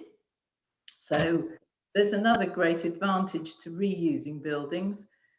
So with Trelay, we moved in less than 6 months from when we made the offer to when we moved in to live. And people were saying, well, that's a bit of a fluke. But with this one, moving into Manningham, which is completely different, it's more like a small stately home. We've done it in less than 8 months, even with the pandemic on. So, you know, great thanks to John Lee and Ecology for funding, for providing the finance for this recent project, but also to Triodos, who funded Trelay, which is still going strong up in North Cornwall. So I think with the presentations from the banks this morning, which has been really helpful, we can just show that groups don't need the complicated professional approach that's come through quite strongly today. It's very relevant in some projects, but it's also perfectly possible for a group of well-meaning people sell their houses, or those who've got houses can sell them, club together, find a group of like-minded people, buy a place and move in. And it's I just want to make it sound a bit simpler, because there must be some people here who think, oh my God, all these professional teams going on and on, it sounds a bit daunting, you know. So I know the professionals are there to help, but community groups can really lead forward on community-led housing, which I know is what you're coming to after lunch. Yeah, no, thank you for Jackie. And yeah, just to reiterate, community means more than just locality. The like-minded people can make a community, and an advert for Cornwall Community Land Trust is that we're here to help. If to get through some of the complications. So I just want to, just before lunch, come to Jenny. Jenny Watson, you've got a couple of questions you'd like to on this morning, everything you've heard this morning, perhaps? Hello, good morning, everybody. Yes, I'm just here representing Tervurbin Community Trust this morning, I guess. And I suppose, and thank you, really, really good presentations, and very inspired just to hear about what you're doing, Jackie. I think we might be in touch with you at some point. I just wanted to explore the appetite of the lenders for supporting community-led social housing. We had quite a lot of talk about the loan to value on ratios acceptable on resale, but for long-term social housing, I didn't hear a great deal, or I may have missed it. So I'd be glad if one or two of the lenders might be able to recap on that. Okay, yeah, thank you. So if we go, I'll go around in order they came. Scott, are you able to? There you go, you're live. Yeah, certainly. So for registered providers, we do look at it slightly differently, and the way that they're valued is slightly different. So they're valued on an existing use subject to tenancy basis, and we use a percentage of 125% of that value. So you've got to look at the percentages the other way around, but that's the basis that we use for social housing. Okay, thank you. And Carolyn. Similarly, we fund an awful lot of registered provider projects as well as community housing projects. We too work on an existing use basis, and we will lend at 110% cover required, which equates, I think it's 90 point something loan to value if you were to convert it the other way. Okay, thank you. And Mark. Yeah, I guess probably the reason it wasn't mentioned is it's kind of a slightly different sector, and I think as Scott and Carolyn both said, you look at it in a very different way. So it tends to be, you look at a portfolio of properties and effectively say that's the value, existing use, as mentioned, and effectively there you go, guys. Mr. Housing Association, go away and do whatever you want with those funds because you're secured against a portfolio of properties. But yeah, we certainly lend in the sector, but it's like I said, I think the reason it wasn't mentioned is it is a different sector with a different dynamic and risk profile. It's a lot safer sector to lend in, because we all know that if the housing association has problems, another housing association will step in. So it's a very secure area for banks to lend in. Thank you. And John. Yeah, I mean, firstly, just thanks for those nice comments, Jackie, as well. I think you're probably doing yourself a disservice there, because you know, the information that was put together was very professional. It may have been put together in a sort of from a voluntary background, but it certainly wasn't held together with sticky tape and string. On the specific question, yeah, we do get involved with affordable housing quite regularly. We have a rental cover of 115%, so pretty similar to what you've heard. And on loan to value, existing use value subject to tenancy, we tend to stick with our 80% benchmark on that basis. Okay, thank you. I do have a question from Richard, who can't get past the technology at the moment. And for the lenders who do lend to individuals on these schemes, how do you take, what view do you take on the over 55s? Because traditional banks don't like lending to the over 55s. Yeah, Scott, do you? Well, I was going to say I'll pass on that one, because unfortunately we can't do regulated business. That's what I thought. And Carolyn, do you lend to? We're in the same position, unfortunately. I have actually responded to him on the chat. We fund a lot of projects that house the over 55, but we can't lend to individuals. Yeah, okay. Same Mark. for us, yeah. Hello. Yeah, I was going to say, just go straight to John, because he's the only one that can do, basically. Yeah. Because you're a building society, I take it, John, that this is bread and butter to you. It kind of is, yeah. I think it's, you know, clearly what's important is that we assess what the long-term affordability is, and it's more a case of seeing what sort of term of mortgage is appropriate for the age profile and income profile of the borrower. But it's certainly something that we're happy to do. There's an awful lot of discussions around the Building Societies Association and the regulator about lending into retirement, and retirement ages getting older and older in many cases as well. So I think, you know, we do tend to look at having a sort of backstop of not lending beyond the borrower's age, getting beyond 85, and all of that depends on a proper assessment of affordability under what is a regulated mortgage contract at the end of the day. But there's definitely flexibility there. We're very aware that, you know, there's a number of co-housing groups around the country, certainly, that are looking specifically at senior co-housing projects, and this is part of what's needed. Okay, thank you. Okay, thank you to everybody.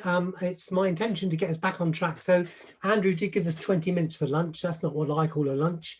So what I suggest is you absorb as many calories as needed to get you through to 2:30, and we will reconvene as per the schedule, which will be 1:20. And thanks for all your time, and thank you especially to all the banks who came along today and gave us such informative presentations. Thank you. Thank you. Thanks. Thank you.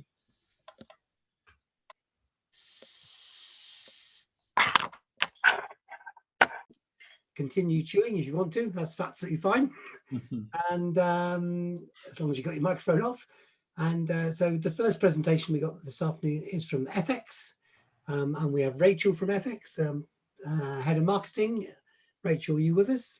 Oh, there you go. I can see. Okay, thank you. So thanks very much for hanging on. And do you have a presentation you'd like to share with us this afternoon? Or I do, yes, if that's okay. I've got it here. if you can get it to work. Yeah, let's see. Okay, so if I share screen. Ooh,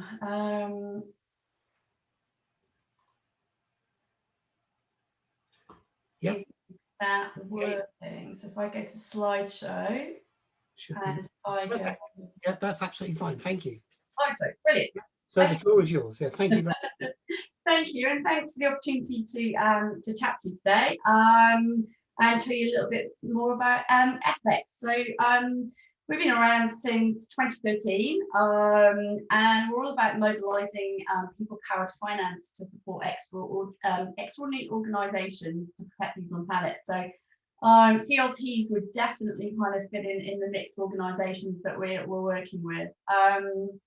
So just a quick overview about what FX does, and then we can talk about how we raise finance for organisations and CLTs.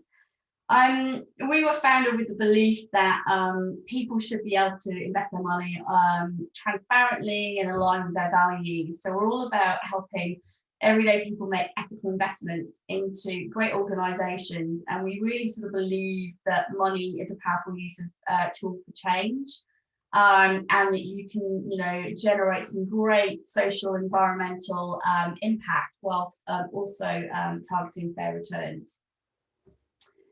So briefly, kind of how we work. We're a platform through which people can invest from £50, £100, £200 in the organisations we've talked about. And you basically come onto the platform and you can invest in a number of different projects. So project A could be renewable energy, project B could be sustainable transport, project C could be, you know, affordable and passive housing. And essentially, often of those projects, we blend finance from institutions. So ourselves and our partner platform, Energise Africa, we work with UKAID, MCS Charitable Foundation, People's Postcode Lottery, and also the Community Shares Booster Funds. So what we like to do is, you know, co-invest those match funds and use them to kind of help give investors confidence and to add to the impact that we can create by investing in these projects jointly. And so the kind of impact that we're sort of talking about here are obviously affordable, permanently affordable housing, community-owned renewable energy, car clubs, electric car clubs, electric bike clubs. And as I mentioned, we do, via our sister platform, Energise Africa, work in terms of funding energy access in sub-Saharan Africa. So that's essentially kind of how it works. And just in a bit more detail here, at the moment on the platform, we've got offers from Mind for You, which is a sort of dementia-based charity supporting carers. Solar schools, the clues in the title, putting a lot of solar installations on schools across the UK, and Vocalise, which is a tech for good company empowering communities and looking at different renewable business models. And you can, we work with the organisation to set kind of minimum investment. For us, the lower the investment, the better, usually around £50 is where we start, and then that makes it accessible. And then you place your order and you can monitor what happens through your portfolio as that investment kind of progresses. Sorry, that's my assistant. Yeah. That's absolutely fine. That's all part of the charm of Zoom. Yeah. I'm still on slide 1. Is that because you haven't moved on? Or is it... Oh no, I have moved on. No, it's not working. Okay, let me just come out of the stop sharing. I don't know quite what's happening if it's not sharing. Is that sharing any better? Yep, that's it. And that's slide 5. Now that's slide 5. So yeah. Apologies. And if I go back one, oh, hang on a minute. If I go back, yeah, that's forward. That's back one. You got that? Yep, got it. Okay, so apologies. So that's about, this is kind of how we work. Sorry, no pictures.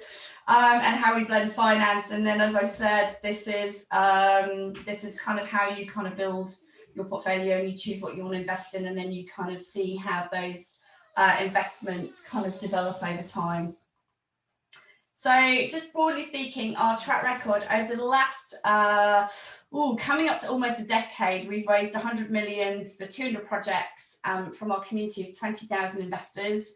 And what does that look like in terms of impact? Well, predominantly it's 60 million of green community energy, 10 million for sustainable housing with community land trusts like yourselves, 2 million for eco-agriculture, 2.5 million for sustainable transport, and 20 million for affordable energy access, and that's obviously linked to our Energise Africa investments. One of my foot is in, but not. Right, thanks, Lockie. Bye. No.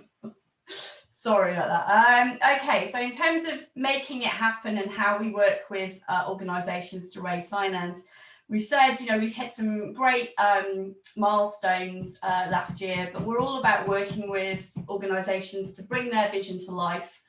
And, for us, it's really important to work collaboratively to help, with tools, resources and expertise to build an investment offer. And as we said before, we're kind of working with organisations, and our intention is to grow that base of organisations who want to co-invest and create impact alongside retail investors. So at the moment, it's Community Shares, People's Postcode Lottery, MCS, and Charitable Foundation and Thrive Renewables. We're looking to bring on more organisations, and depending on the organisations, they have different sort of themes and areas of focus, some of which are obviously CLTs. Just to sort of showcase a recent offer that we did, I think this was the last CLT. It was for Mustard Seed Property down in Cornwall, and this was a second raise for withdrawable shares. It was targeting a 4.5% return, and over the 2 raises, 260 investors have come into that investment offer, and £941,000 being raised, so just short of the £1 million mark, so to provide permanently affordable homes for vulnerable adults in the southwest. So the process is different. The process is really different, but it's really straightforward in terms of how we work with you. So just to give you an idea, Daniel Brewer, his director of Mustard Seed Properties, has said that, every time they've raised with us, and they've done 2 raises, so that's hopefully got to be a good endorsement. It's been a positive experience, and Community Shares just gives them the access to the affordable and patient capital, that their CLT kind of needed. So just in terms of things to think about for CLTs getting investment ready, just kind of learning the lessons of how we've worked with different organisations. It's, thinking about the basics and, what's the structure of your organisation? Is it registered with the right authority?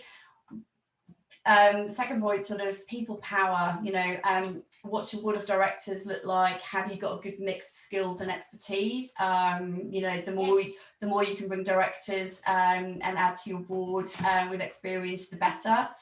For me, it's about developing a business model that can demonstrate, that you can actually pay a return. And when we talk about fair returns, some CLTs like Mustard Seed are looking at 4.5%, but it can be 2-3%. Is kind of that kind of ballpark. You think about sort of rallying your troops, your networks, and the people in your local area. We've seen time and time again, and the sort of biggest advocates. Really supportive of what you do, and they sort of get in and support your offer, and then other investors will come in via the platform. And then the thing to think about is what is the right investment product for you. So often when we work with CLTs, it's a blended finance approach, and obviously this morning you've heard from other sources of finance, and this retail kind of crowdfunding component often sits alongside, mortgages from Triodos and Ecology and others. But, are you wanting the sort of predictability in the long term of withdrawable shares model over, quite a long term time horizon?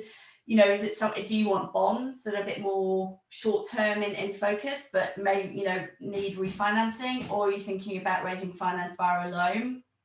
So work with organisations to kind of think about the different financial instruments that you can use and what that means for the organisation.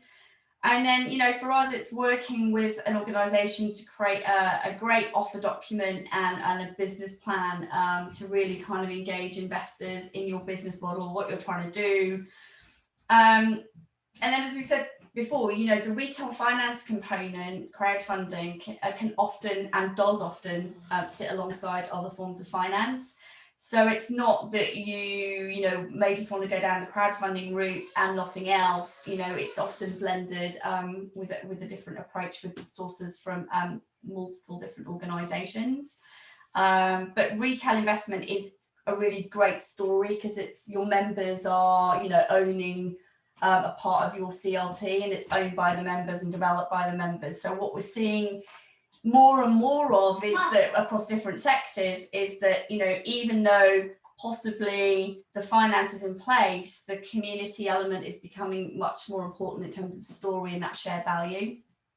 And, you know, hopefully you'll hear from some of the CLTs that are raised finance via FX. You know, we sort of look at this as we're in it together with the organisation that's raising finance. You know, we work in collaboration, regular check-ins, want to kind of market and make the offer successful. And so it's not a case of you list on the platform and kind of we walk away. For us, it's really kind of, you know, working with the organisation to make sure the raise is successful, because that's what everyone wants at the end of the day, and that allows you to get on and, you know, deliver on the work and the you know, the property that you're wanting to purchase or renovate. So that's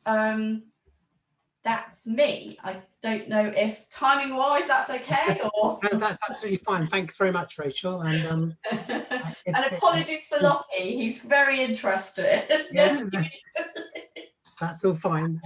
It is school holidays. So yeah, if you're happy to hang around and wait for the Q&A session at the end of this bit, sure, would be very grateful. Brilliant. I'll go on mute now. Okay. No, thank you for that. And I'm sure that will generate a lot of interest. So we have a double header now, Andrew Biddy and Morag, to talk about the work of the Calder Valley Community Land Trust and the St Ives Community Land Trust.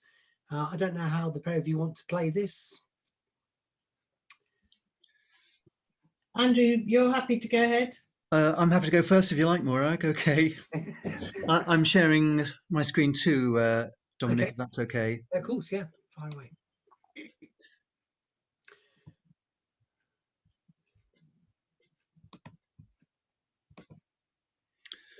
Okay. Yeah, with nothing yet, I'm afraid.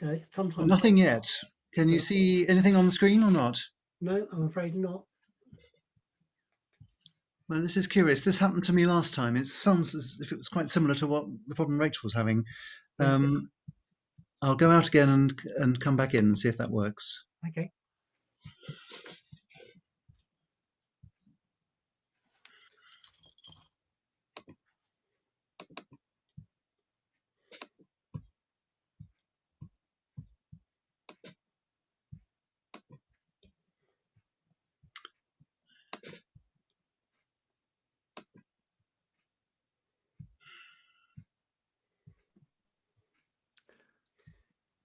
I can always have a go sharing, Andrew, if I've got a copy of it. You haven't, unfortunately.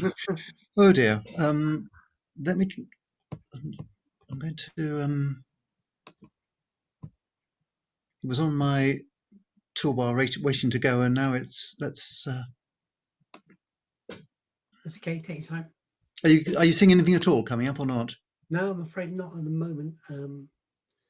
Unless somebody else is seeing something. No, I'm afraid not.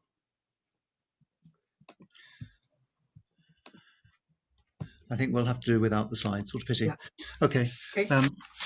Well, the first slide I was going to show you was where the Calder Valley is, on the basis that quite a lot of people might not necessarily be able to pinpoint where we are on the map. We're in West Yorkshire. We're in the middle of the Pennines. The two main towns are Todmorden and Hebden Bridge. If you've seen Happy Valley on television, or if you've seen Gentleman Jack on television, or even Last Tango in Halifax, you'll have seen our landscape. You'll know the Pennine landscape and the nature of the landscape round here. We've been going since 2014, and I'm going to tell the story as it were backwards. I think I'm going to talk about the community share issue, which we completed about 2 or 3 months ago, and then work back to explain how we got to the position.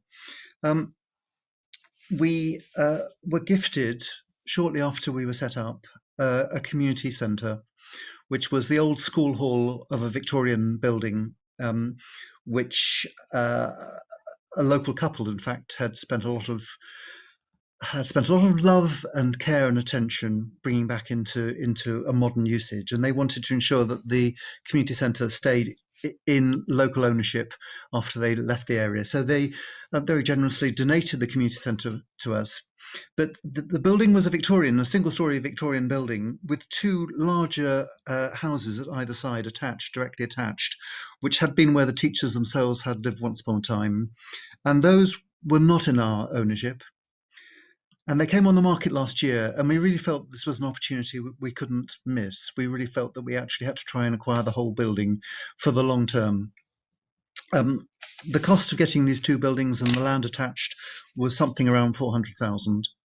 And we decided to raise as much as we could of that money through a community share issue.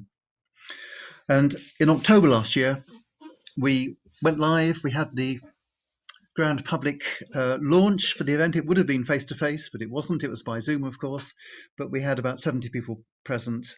We had a target of 270,000, the maximum we wanted to raise through community shares. We had a local actor from Downton Abbey who lives in our patch, who very kindly endorsed the share issue and made a short presentation, which we included as part of the launch. We used FX. We chose to use FX for the share issue. And we also had support from the Community Shares Booster Programme, which I imagine most people will know about, and if not, we can mention later. And also some funding from REACH. That's SIB's fund for community share issues. So we launched in the very end of October, 270,000 our target. We looked very assiduously each day at the totalizer on the FX website to see how we were getting on. And I'm delighted to say that we got there. In fact, we got there with 2 weeks to spare, 2 weeks before we had intended to close the offer. And we got the full amount. We got the full 270 that we had planned to get. Lots of marketing work. We had banners around. We had a big banner in the centre of Todmorden, right on the main roundabout, saying we're open for investment. Come and support a local community charitable trust. And we ended up with £220,000 from 119 individual investors. And then on top of that, we had 50,000 from the booster programme. That was actually from the Architectural Heritage Fund. So the 270 was split 220 from individuals and 50 from booster. We had decided that a minimum investment would be 250, and the maximum we would accept from anyone was 20,000. From any individual was 20,000. And we offered 2% interest, a little bit less than some CLTs have offered, but we found that 2% was fine. And indeed, we have also offered for those investors who choose the option of not accepting interest at all, or accepting a reduced rate of interest at 1%. And I'm pleased to say that some people have chosen to do that. Fine if they want the 2%, but as I say, if people are prepared to accept less, so much the better. And a tip we learned from the Community Land Trust in Keswick was that we also invited people, if they wanted, that they could bequeath the investment to the CLT, in the event of their death. Obviously, the default position is that becomes part of their estate, but some people have chosen to say that they will in due course donate that to us. Why are we positive about community shares? Well, they're patient capital. It's capital that's there for the longer term. I think it makes projects viable, which we wouldn't be able to fund otherwise if we were just using commercial funding, such as, from one of the social lenders, such as you heard from this morning. But just as important, as far as we're concerned, is the fact that it strengthens the CLT within our community. The share issue brought in perhaps 100 new members, shareholder investor members, to add to the local people who had already chosen to become members of the CLT. So we've now got something like 250 individual members. So it's not just the money, it's about strengthening your roots within your community. And in our case, the community share issue was the bulk of the funding for the purchase of those two buildings. We got Homes England funding, grant funding, which was good, 110,000. And we also persuaded our local community foundation, charitable foundation, to invest in us. They didn't actually invest as community shares, but they invested as a sort of side deal, and they invested 50,000 and would have gone as high as 120 had we wanted that. So we were pleased to get them involved too. That's money they would normally invest on the open market for return. We said, you will get a return with us, but you'll also get a social return.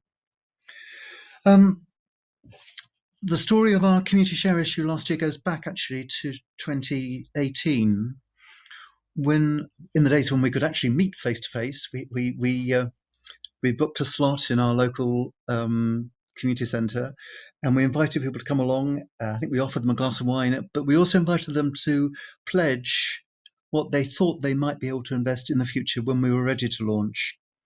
And we made the point there was no legal commitment. It was purely a sort of a statement of intent at that point. But we got 150,000 that had been pledged. So before we even launched the community share issue, we had a sense that there were people within our community who were minded to invest with us. And in fact, we also tried to build towards the actual formal launch of the community shares by a series of public meetings. We had 5 public meetings, again in the days when you could have public meetings, you know, it wasn't so long ago. We had 5 public meetings around housing issues, different aspects of the housing crisis, including one session specifically on ethical investment in local housing. And those were well attended, probably had about 40 or 50 to each of those. And I think, again, it helped build that snowball effect so that when you finally push the button and say, yes, we're going, you know that you're not starting cold. Our first new build development was opened a year ago. It's 6 independent living bungalows on land which was donated to us by the local council, and a total build of just under 900,000. And we did use community shares for that as well, but only on a sort of informal pioneer basis with people who were already members of the CLT and who we knew we could approach. So the first public one was one we launched last year. We're positive, very happy to share our experience. I'm sorry I haven't got the slide with my contact details, but you will be able to get that, or look at Calder Valley CLT website. And I'll stop there. Thank you for that. An inspiring story, actually, and so pleased it all went so well. Yeah, that's and yeah, the way you softened up the local people, I think, is a good route. Morag, do you want to come on the Cornish angle now, please? Yeah, well, the Cornish angle, that's the Calder Valley, who we love and appreciate, and I've visited many times, and it's a beautiful area. And that is the way that life's supposed to be for us CLTs. It's a long road, and you have to apply yourself, as Andrew said. You have to apply your gifts that you have in your first group to get out there amongst your local community and get everybody on board. But the 2 things that strike my mind are the gifts that you were given, especially from the local authority, and that's the challenges we have, that we can't really go down that route very easily here, because the first building we wanted to acquire was already owned by a housing association, and the ground floor of it was owned by Cornwall Council, and neither of them chose to do any kind of discounting or asking or handing over in any way whatsoever. So we paid £570,000 for the privilege of acquiring that building. Now, obviously, there were lots and lots and lots of discussions about how we were going to manage that. Grants were available that were taken away. We've not had any support from grants from Cornwall Council. We were negotiating for that, and we were pushed on the timetable because it would go on the open market if we couldn't come up with something. So that's our actual St Ives challenge, because people don't also appreciate what the social value is, as we were talking about this morning. So what we did was we talked to Triodos and we talked to CAF Venturesome, and between them they did that senior junior partnership, which meant we could acquire the building. So we were very pleased with that, and I would recommend working with both of those organisations, and I'm sure other people have worked with them. I was impressed with all our lending community this morning.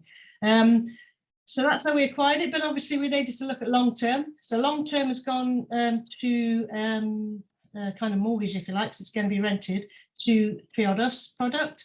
And the short term CAF venture loan we replaced with a community share issue. So we were slightly more, again, slightly more on a timetable. And it's interesting, we went with FX as well, as Rachel knows, and I think the team at FX, I went up to meet them. They were really, again, understood and were very, very helpful. Just kind of advice, I think you need to be very clear about what you're where you're heading with the community share issue quite early on, because we had a couple of false starts when we went to look at the legal side of it, and our legal sort of advisors, which were from National CLT, said, oh, strip all this lovely marketing, narrative out and narrative stories out of it, take away all the compassion and the story, you want a legal document. And of course, when we then went to ethics, they said, oh, where's all your story and where's your, so you need to sort of get that clear, I think, when you're working on it, because it is a legal document. And you have to be absolutely clear. It's a high risk investment, but the people you're selling that investment to, as Andrew said, are people who are with you. You're not, there should be people who are with you, with your ethos, and should be prepared to wait. And you are a bit more in a driving seat as well, because it does allow you as a CLT to decide whether you're going to pay out that interest or not. And our first year has come up, and we are in a position to do that. So we're very pleased to be able to do that. We're on 4% with our investors, but obviously we'll be looking to be, we still haven't completed our project because we're still looking for renovation grants, which again, we are working really hard to do without much help from Cornwall Council. And I have to say, I know there's people who are members of Cornwall Council and those who are standing for them, but an issue that's come up which has diverted our attention greatly has been the issue of empty homes, and this will be resonating around the country as the other counties think we'll do what Cornwall's done. So what happened to us as a community-led affordable group? There's no dispensation within the empty homes policy. So we need a dispensation, and that as soon as the new council is elected, we will be starting a campaign to get that dispensation. So we've got an organisation such as Cornwall Community Land Trust, who no doubt will join us in that, but also can be someone who the council can go to and say, is this a proper affordable community-led scheme? Do you know these people, this group who are doing this work? So we do need to have that campaign, because at this present time, we've not only paid our council tax, we've paid 200% council tax for 2021. I nearly went to jail, but we decided that we would pay the £18,000, which was being used as part of our cash flow for our development side, but we've had to put that into Cornwall Council coffers, and we're now being charged, of course, 300% from this month. So this needs sorting out, and it needs to be retro back to April last year, so we can actually get that money back. And again, that's the pressure, isn't it? The police station has been sold today, £850,000, not offered to the community. No way could a community bid have gone in for that, but lots and lots of talk around the town about why couldn't that be turned into homes. So these challenges that we went through, and that's where this sort of social value, and where we probably need a policy also that looks at what public buildings and public land is being used for when they do sell it on. Should be some clause that has an attempt for the community to have decide whether it wants it or not, really, I suppose, is part of another sort of thing, because all the stuff we talked about this morning can't happen without a building and without land. And if we can't get to those in Cornwall, then that's going to be an issue. And I think, Andrew, I know I had technical issues getting in earlier, but Andrew mentioned the idea of people relocating here, which actually is a good thing, because we want more people spending money in our local shops. But that also means we also need a whole affordable market created by the government, and the same way as they do social housing, in the same way as I think that Anne Helene was talking about this morning. That may well, we may well get a special fund, and that's what's needed to balance all the housing market up, because we actually do have enough. We do have enough housing. We just don't actually have anybody living in them here. But yeah, so just so what we've done with the community shares is we raised 238,000 from about 100 investors. Half of them were local. The minimum was 100, and we had a lot of, we wanted to keep it at that level of 100 for the local people, and you have to make sure also that that you've tied up the membership of those share owning members, so that they can actually can't sort of take over the building and do something else with it, which FX were very, very helpful with as well. So the product, I think, is really good. You know, the challenges are actually being in a position to use the product, but I recommend them, and there are others. We had a REACH grant as well to help us to shape the document, and that's very helpful, and FX organised that too, but we didn't get a booster, so you know, that's what it was. But yeah, and any questions on the details of the share issue, we are happy to answer. No, thanks for that, Morag. That's really informative.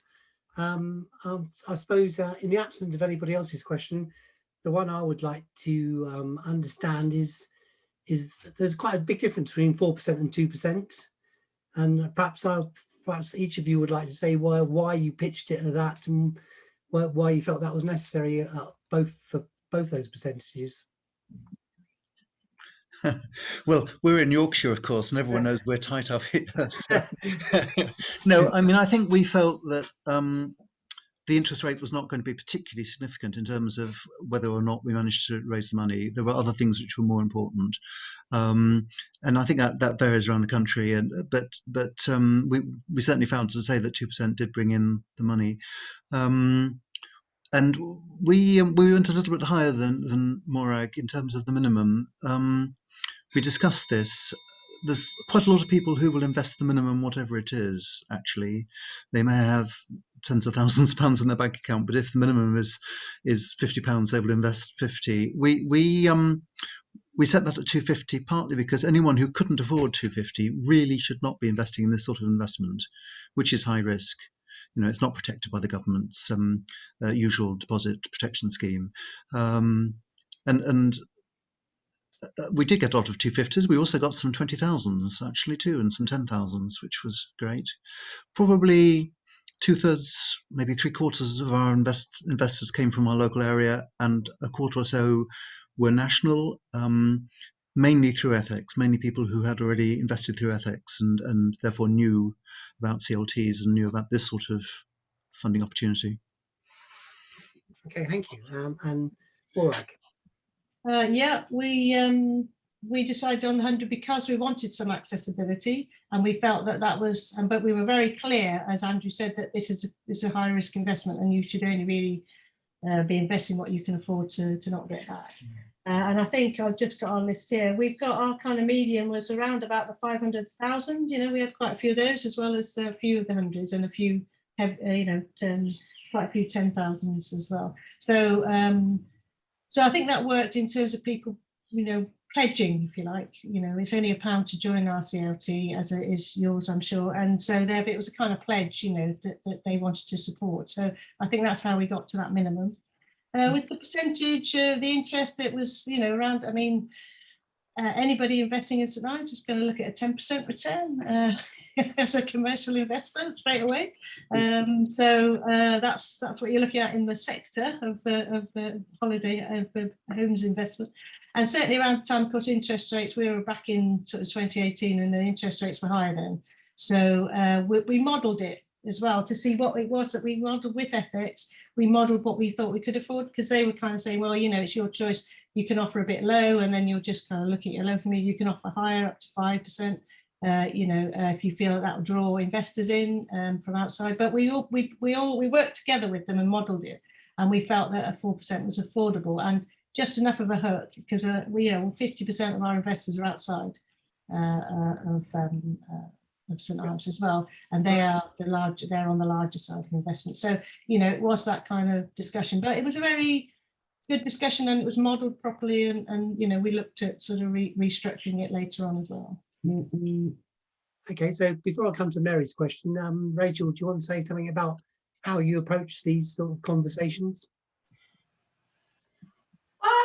Yeah, just in terms of CLTs, obviously there's it's usually my colleague Josh and the team that will start having conversations, as Morag said, with myself and Andrew, and it's kind of, it's pretty collaborative. It's looking at kind of, you know, what you need to raise, what the business model is, and trying to work with you to answer the questions around the product, the return, you know, that fits best with your CLT and what you're trying to do.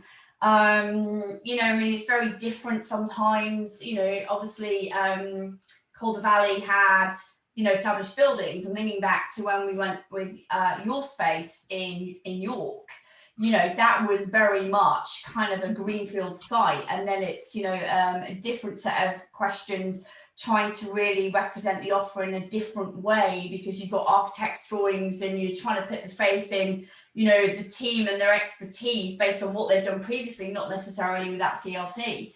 So it's really just, you know, working and having conversations and getting a deep understanding of where the CLT is coming from, where they're at in terms of their development, and just what our advice would be in terms of making that offer, you know, work for that CLT really. Just, yeah, having conversations and fact finding and working collaboratively. Thank you for that. Mary, you have a question specifically. It's a question for Morag. I wanted to understand the dispensation issue a bit better. Even though I'm from a local authority, I didn't understand. So apologies for that, Morag. But so who can decide the dispensation? Is that a national statutory decision, or is it a local authority discretion, the dispensation? Yeah, my understanding, having, you know, been collared by it all, is that they were allowed by government to put this new empty homes extra council tax on, and within that, then the local authority set the policy around that. And at the moment, there's no, I think Dominic may know as well, but we understand there's certainly no discretion within that policy to say, but in the case of a community-led housing, we can rule that back down to the normal rate. So the actual the income generating unit, whatever it's called at Cornwall Council, they actually said, no, I'm sorry, we can't do anything for you unless there's a change in policy. Now, we had that discussion with housing in 2019, if not 2019, we had that discussion, and they said, oh, it'll take about 6 months for us to bring a policy to cabinet to then bring in a dispensation so that we can allow, we don't charge community-led housing projects this extra on top of the council tax when the building's empty. And that never appeared. So that's why the campaign will be starting when we have a new council. We're not, you know, because that never appeared. And when we came to it, there was nothing they could apply. And therefore, that's why we decided not to go to jail. We decided to no, but it was, I'm sorry, but, you know, that was the choice. You know, it's, and so we decided to pay the £18,000, which we would hope we can recover in some way because it's for our project. You know, so Jen, it's community raised money that we're using, of course. That's really helpful. And do you think, as a follow-up question, do you think that if that dispensation existed, it would give more confidence to CLTs for refurb?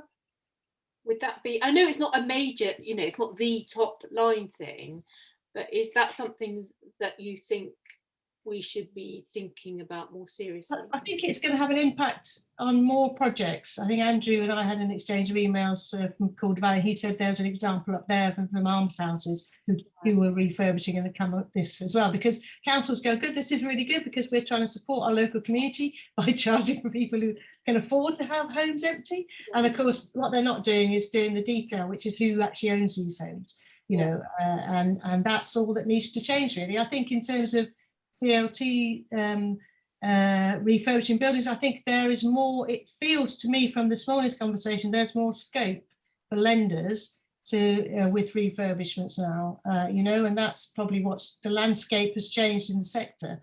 But also, I think from what George's presentation was, it sounds like that revolving loan may have been tweaked a bit as well, because we certainly weren't eligible for the revolving loan at the first go, because we weren't land and being sold. It was building being converted for rent. It needed all to be sold. So linking this to the climate emergency political agenda and objective. So if your refurb has higher environmental sort of outcomes, are you able to link that as a win, you know, in terms of, as local authorities, we like to tick boxes quite often, and I don't know whether there was a link to that in your. Right, I'm going to bring who's our secretary to answer those more technical. Right. Hi. A couple of things that I wanted to talk about was just lastly on the revolving loan issue was one of the main reasons that we couldn't go down that route was that Cornwall Council at that time required a first charge, and we were already committed to our securities with our major lenders and our junior lenders, so we couldn't accept that on any terms there. That wouldn't have been appropriate. Not sure if that's changed. On the share issues itself, the empty homes relation, regardless of the share issue itself, going on to the empty homes policy, is there isn't anywhere, as far as we're aware, across the country where the raising of awareness of a potential empty homes levy is made. It goes as a statement on the bottom of a council tax that there may be empty home levies, and most people look at it and think, oh, we're not going to be under commercial developers empty home levy, which is what one assumes they were intended for in the first place. As a voluntary community charity group, we're not going to be affected by that. So we actually found out in retrospect that we were stacking up a 200% charge when we got a summons. Well, a few conversations prior to that, but it ultimately resulted in a summons for non-payment. So hence Morag, to keep her out of jail as our chair, we decided to make payment. And if we aren't able to resolve this policy commitment going forward from this after the local elections, then by the end of 21 to 22 financial year, we'll have been paid to Cornwall Council just under £30,000 in council tax, which for a community-led housing development is terrible. And we have got people looking into it within the council, but they don't seem to have been able to achieve that change. So one way of giving people a heads up is important, so that if you're going down this road and you are raising community shares, that's not in your business plan, that you might suddenly have to pay £200 council tax or 300% because the levy can go on each year. So it's a descriptive amendment that's needed, as well as a policy change and an awareness raising structure.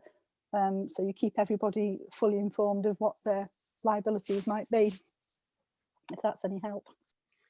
No, thank you for that. I think that answers that very well. Thank you, Jill. So do we have other questions across any of the topics we've covered today, in fact? George, you wanted to come in on? Yeah, thanks, Dominic. I just wanted to pick up on what Morag said. Yeah, we've seen that it's been broadened so you can purchase land and buildings with it. But to pick up on what Jill said, as far as we're aware, Cornwall Council still need to have the first charge on the land when you're borrowing from that one. So thanks, Dominic. Okay, that's useful local context. Okay, so I don't think I'm missing anything. That's been really useful. Thank you to Morag, and thank you very much, Andrew, for giving us the view from Yorkshire. Do you think, while we've got a bit of time, do you think there's cultural differences that make the difference? You've probably got a more enlightened council up there by the sound of it, but you know, a lot of the things you said chimed very strongly with us, you know. Yeah. A touristy area, highly focused on the TV and that sort of thing. We have been lucky with the relationship with our council. Mind you, we've worked on it too, but we were lucky to have senior officers who understood what we were trying to achieve, who actually got the message, and leading councillors too, who understood the message. I mean, we have had problems, but tend to be at a sort of lower level of staffing in our council. I mean, I was just thinking it's a bit ironic. We're now talking to the council about refurbing 3 properties that they own, and they have had empty for about 20 years. They've not been paying 200% council tax, so it is ironic. I think what was done there was a case with, as Morag said, with an almshouse trust who had 3 units they desperately needed to spend money on doing up, and they couldn't, and therefore they were getting clobbered with council tax. I think there was a bit of sleight of hand where they paid the council tax, but they then got a grant back from the council, which happened to be for the same amount. I think that's the way it was done. I'm putting my contact details up in chat, by the way, if anyone wants to contact me. Okay, thank you very much for that. Rachel, you put your hand up since. I just raise my hand because you know, time and time again, whatever sector you're in, local authority relationships play a critical role. And I just wanted to sort of put it out there that we're working with an organisation called Carbon Copy, and they've got lots of, they're focused on developing case studies and lots of local authority contacts in conjunction with Ashton. And so just putting a plea out for if anyone wants to be a case study, because obviously affordable passive homes, low impact homes is one of their key areas, just demonstrating where there has been a good relationship with the council and why it's worked. And so we've sort of pledged to them that, you know, across renewable energy, because low carbon harbour equally the same with community energy, they've got a really good relationship with the council that provides short-term funds that they can then invest, and then they raise finance via us and pay it back, and it all works really well. And then, you know, by contrast, Brighton and Hove Energy Services Co. are like, oh my God, we don't have that relationship with our council, and it seems very, very similar whatever sector you're in. So can I just make a plug that if anyone wants to be part of a case study, we're trying to sort of feed that through to Carbon Co-op and trying to work with those organisations just to build awareness within local authorities about what's working and give other local authorities the confidence, I guess, to do things differently where they're not. No, that's good point. And just yeah, case studies don't need to be about what works. they can also be about what doesn't work. Yeah. Yeah. Thanks for that. Okay, so in the absence of any more hands or questions, I think I'm going to hand over to Andrew for a few closing remarks. Andrew, have you overcome enough technical difficulties to contribute? Possibly not.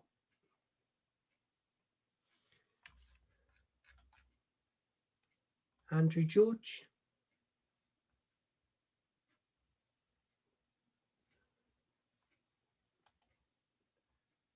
Okay, I guess the technology is going to defeat us.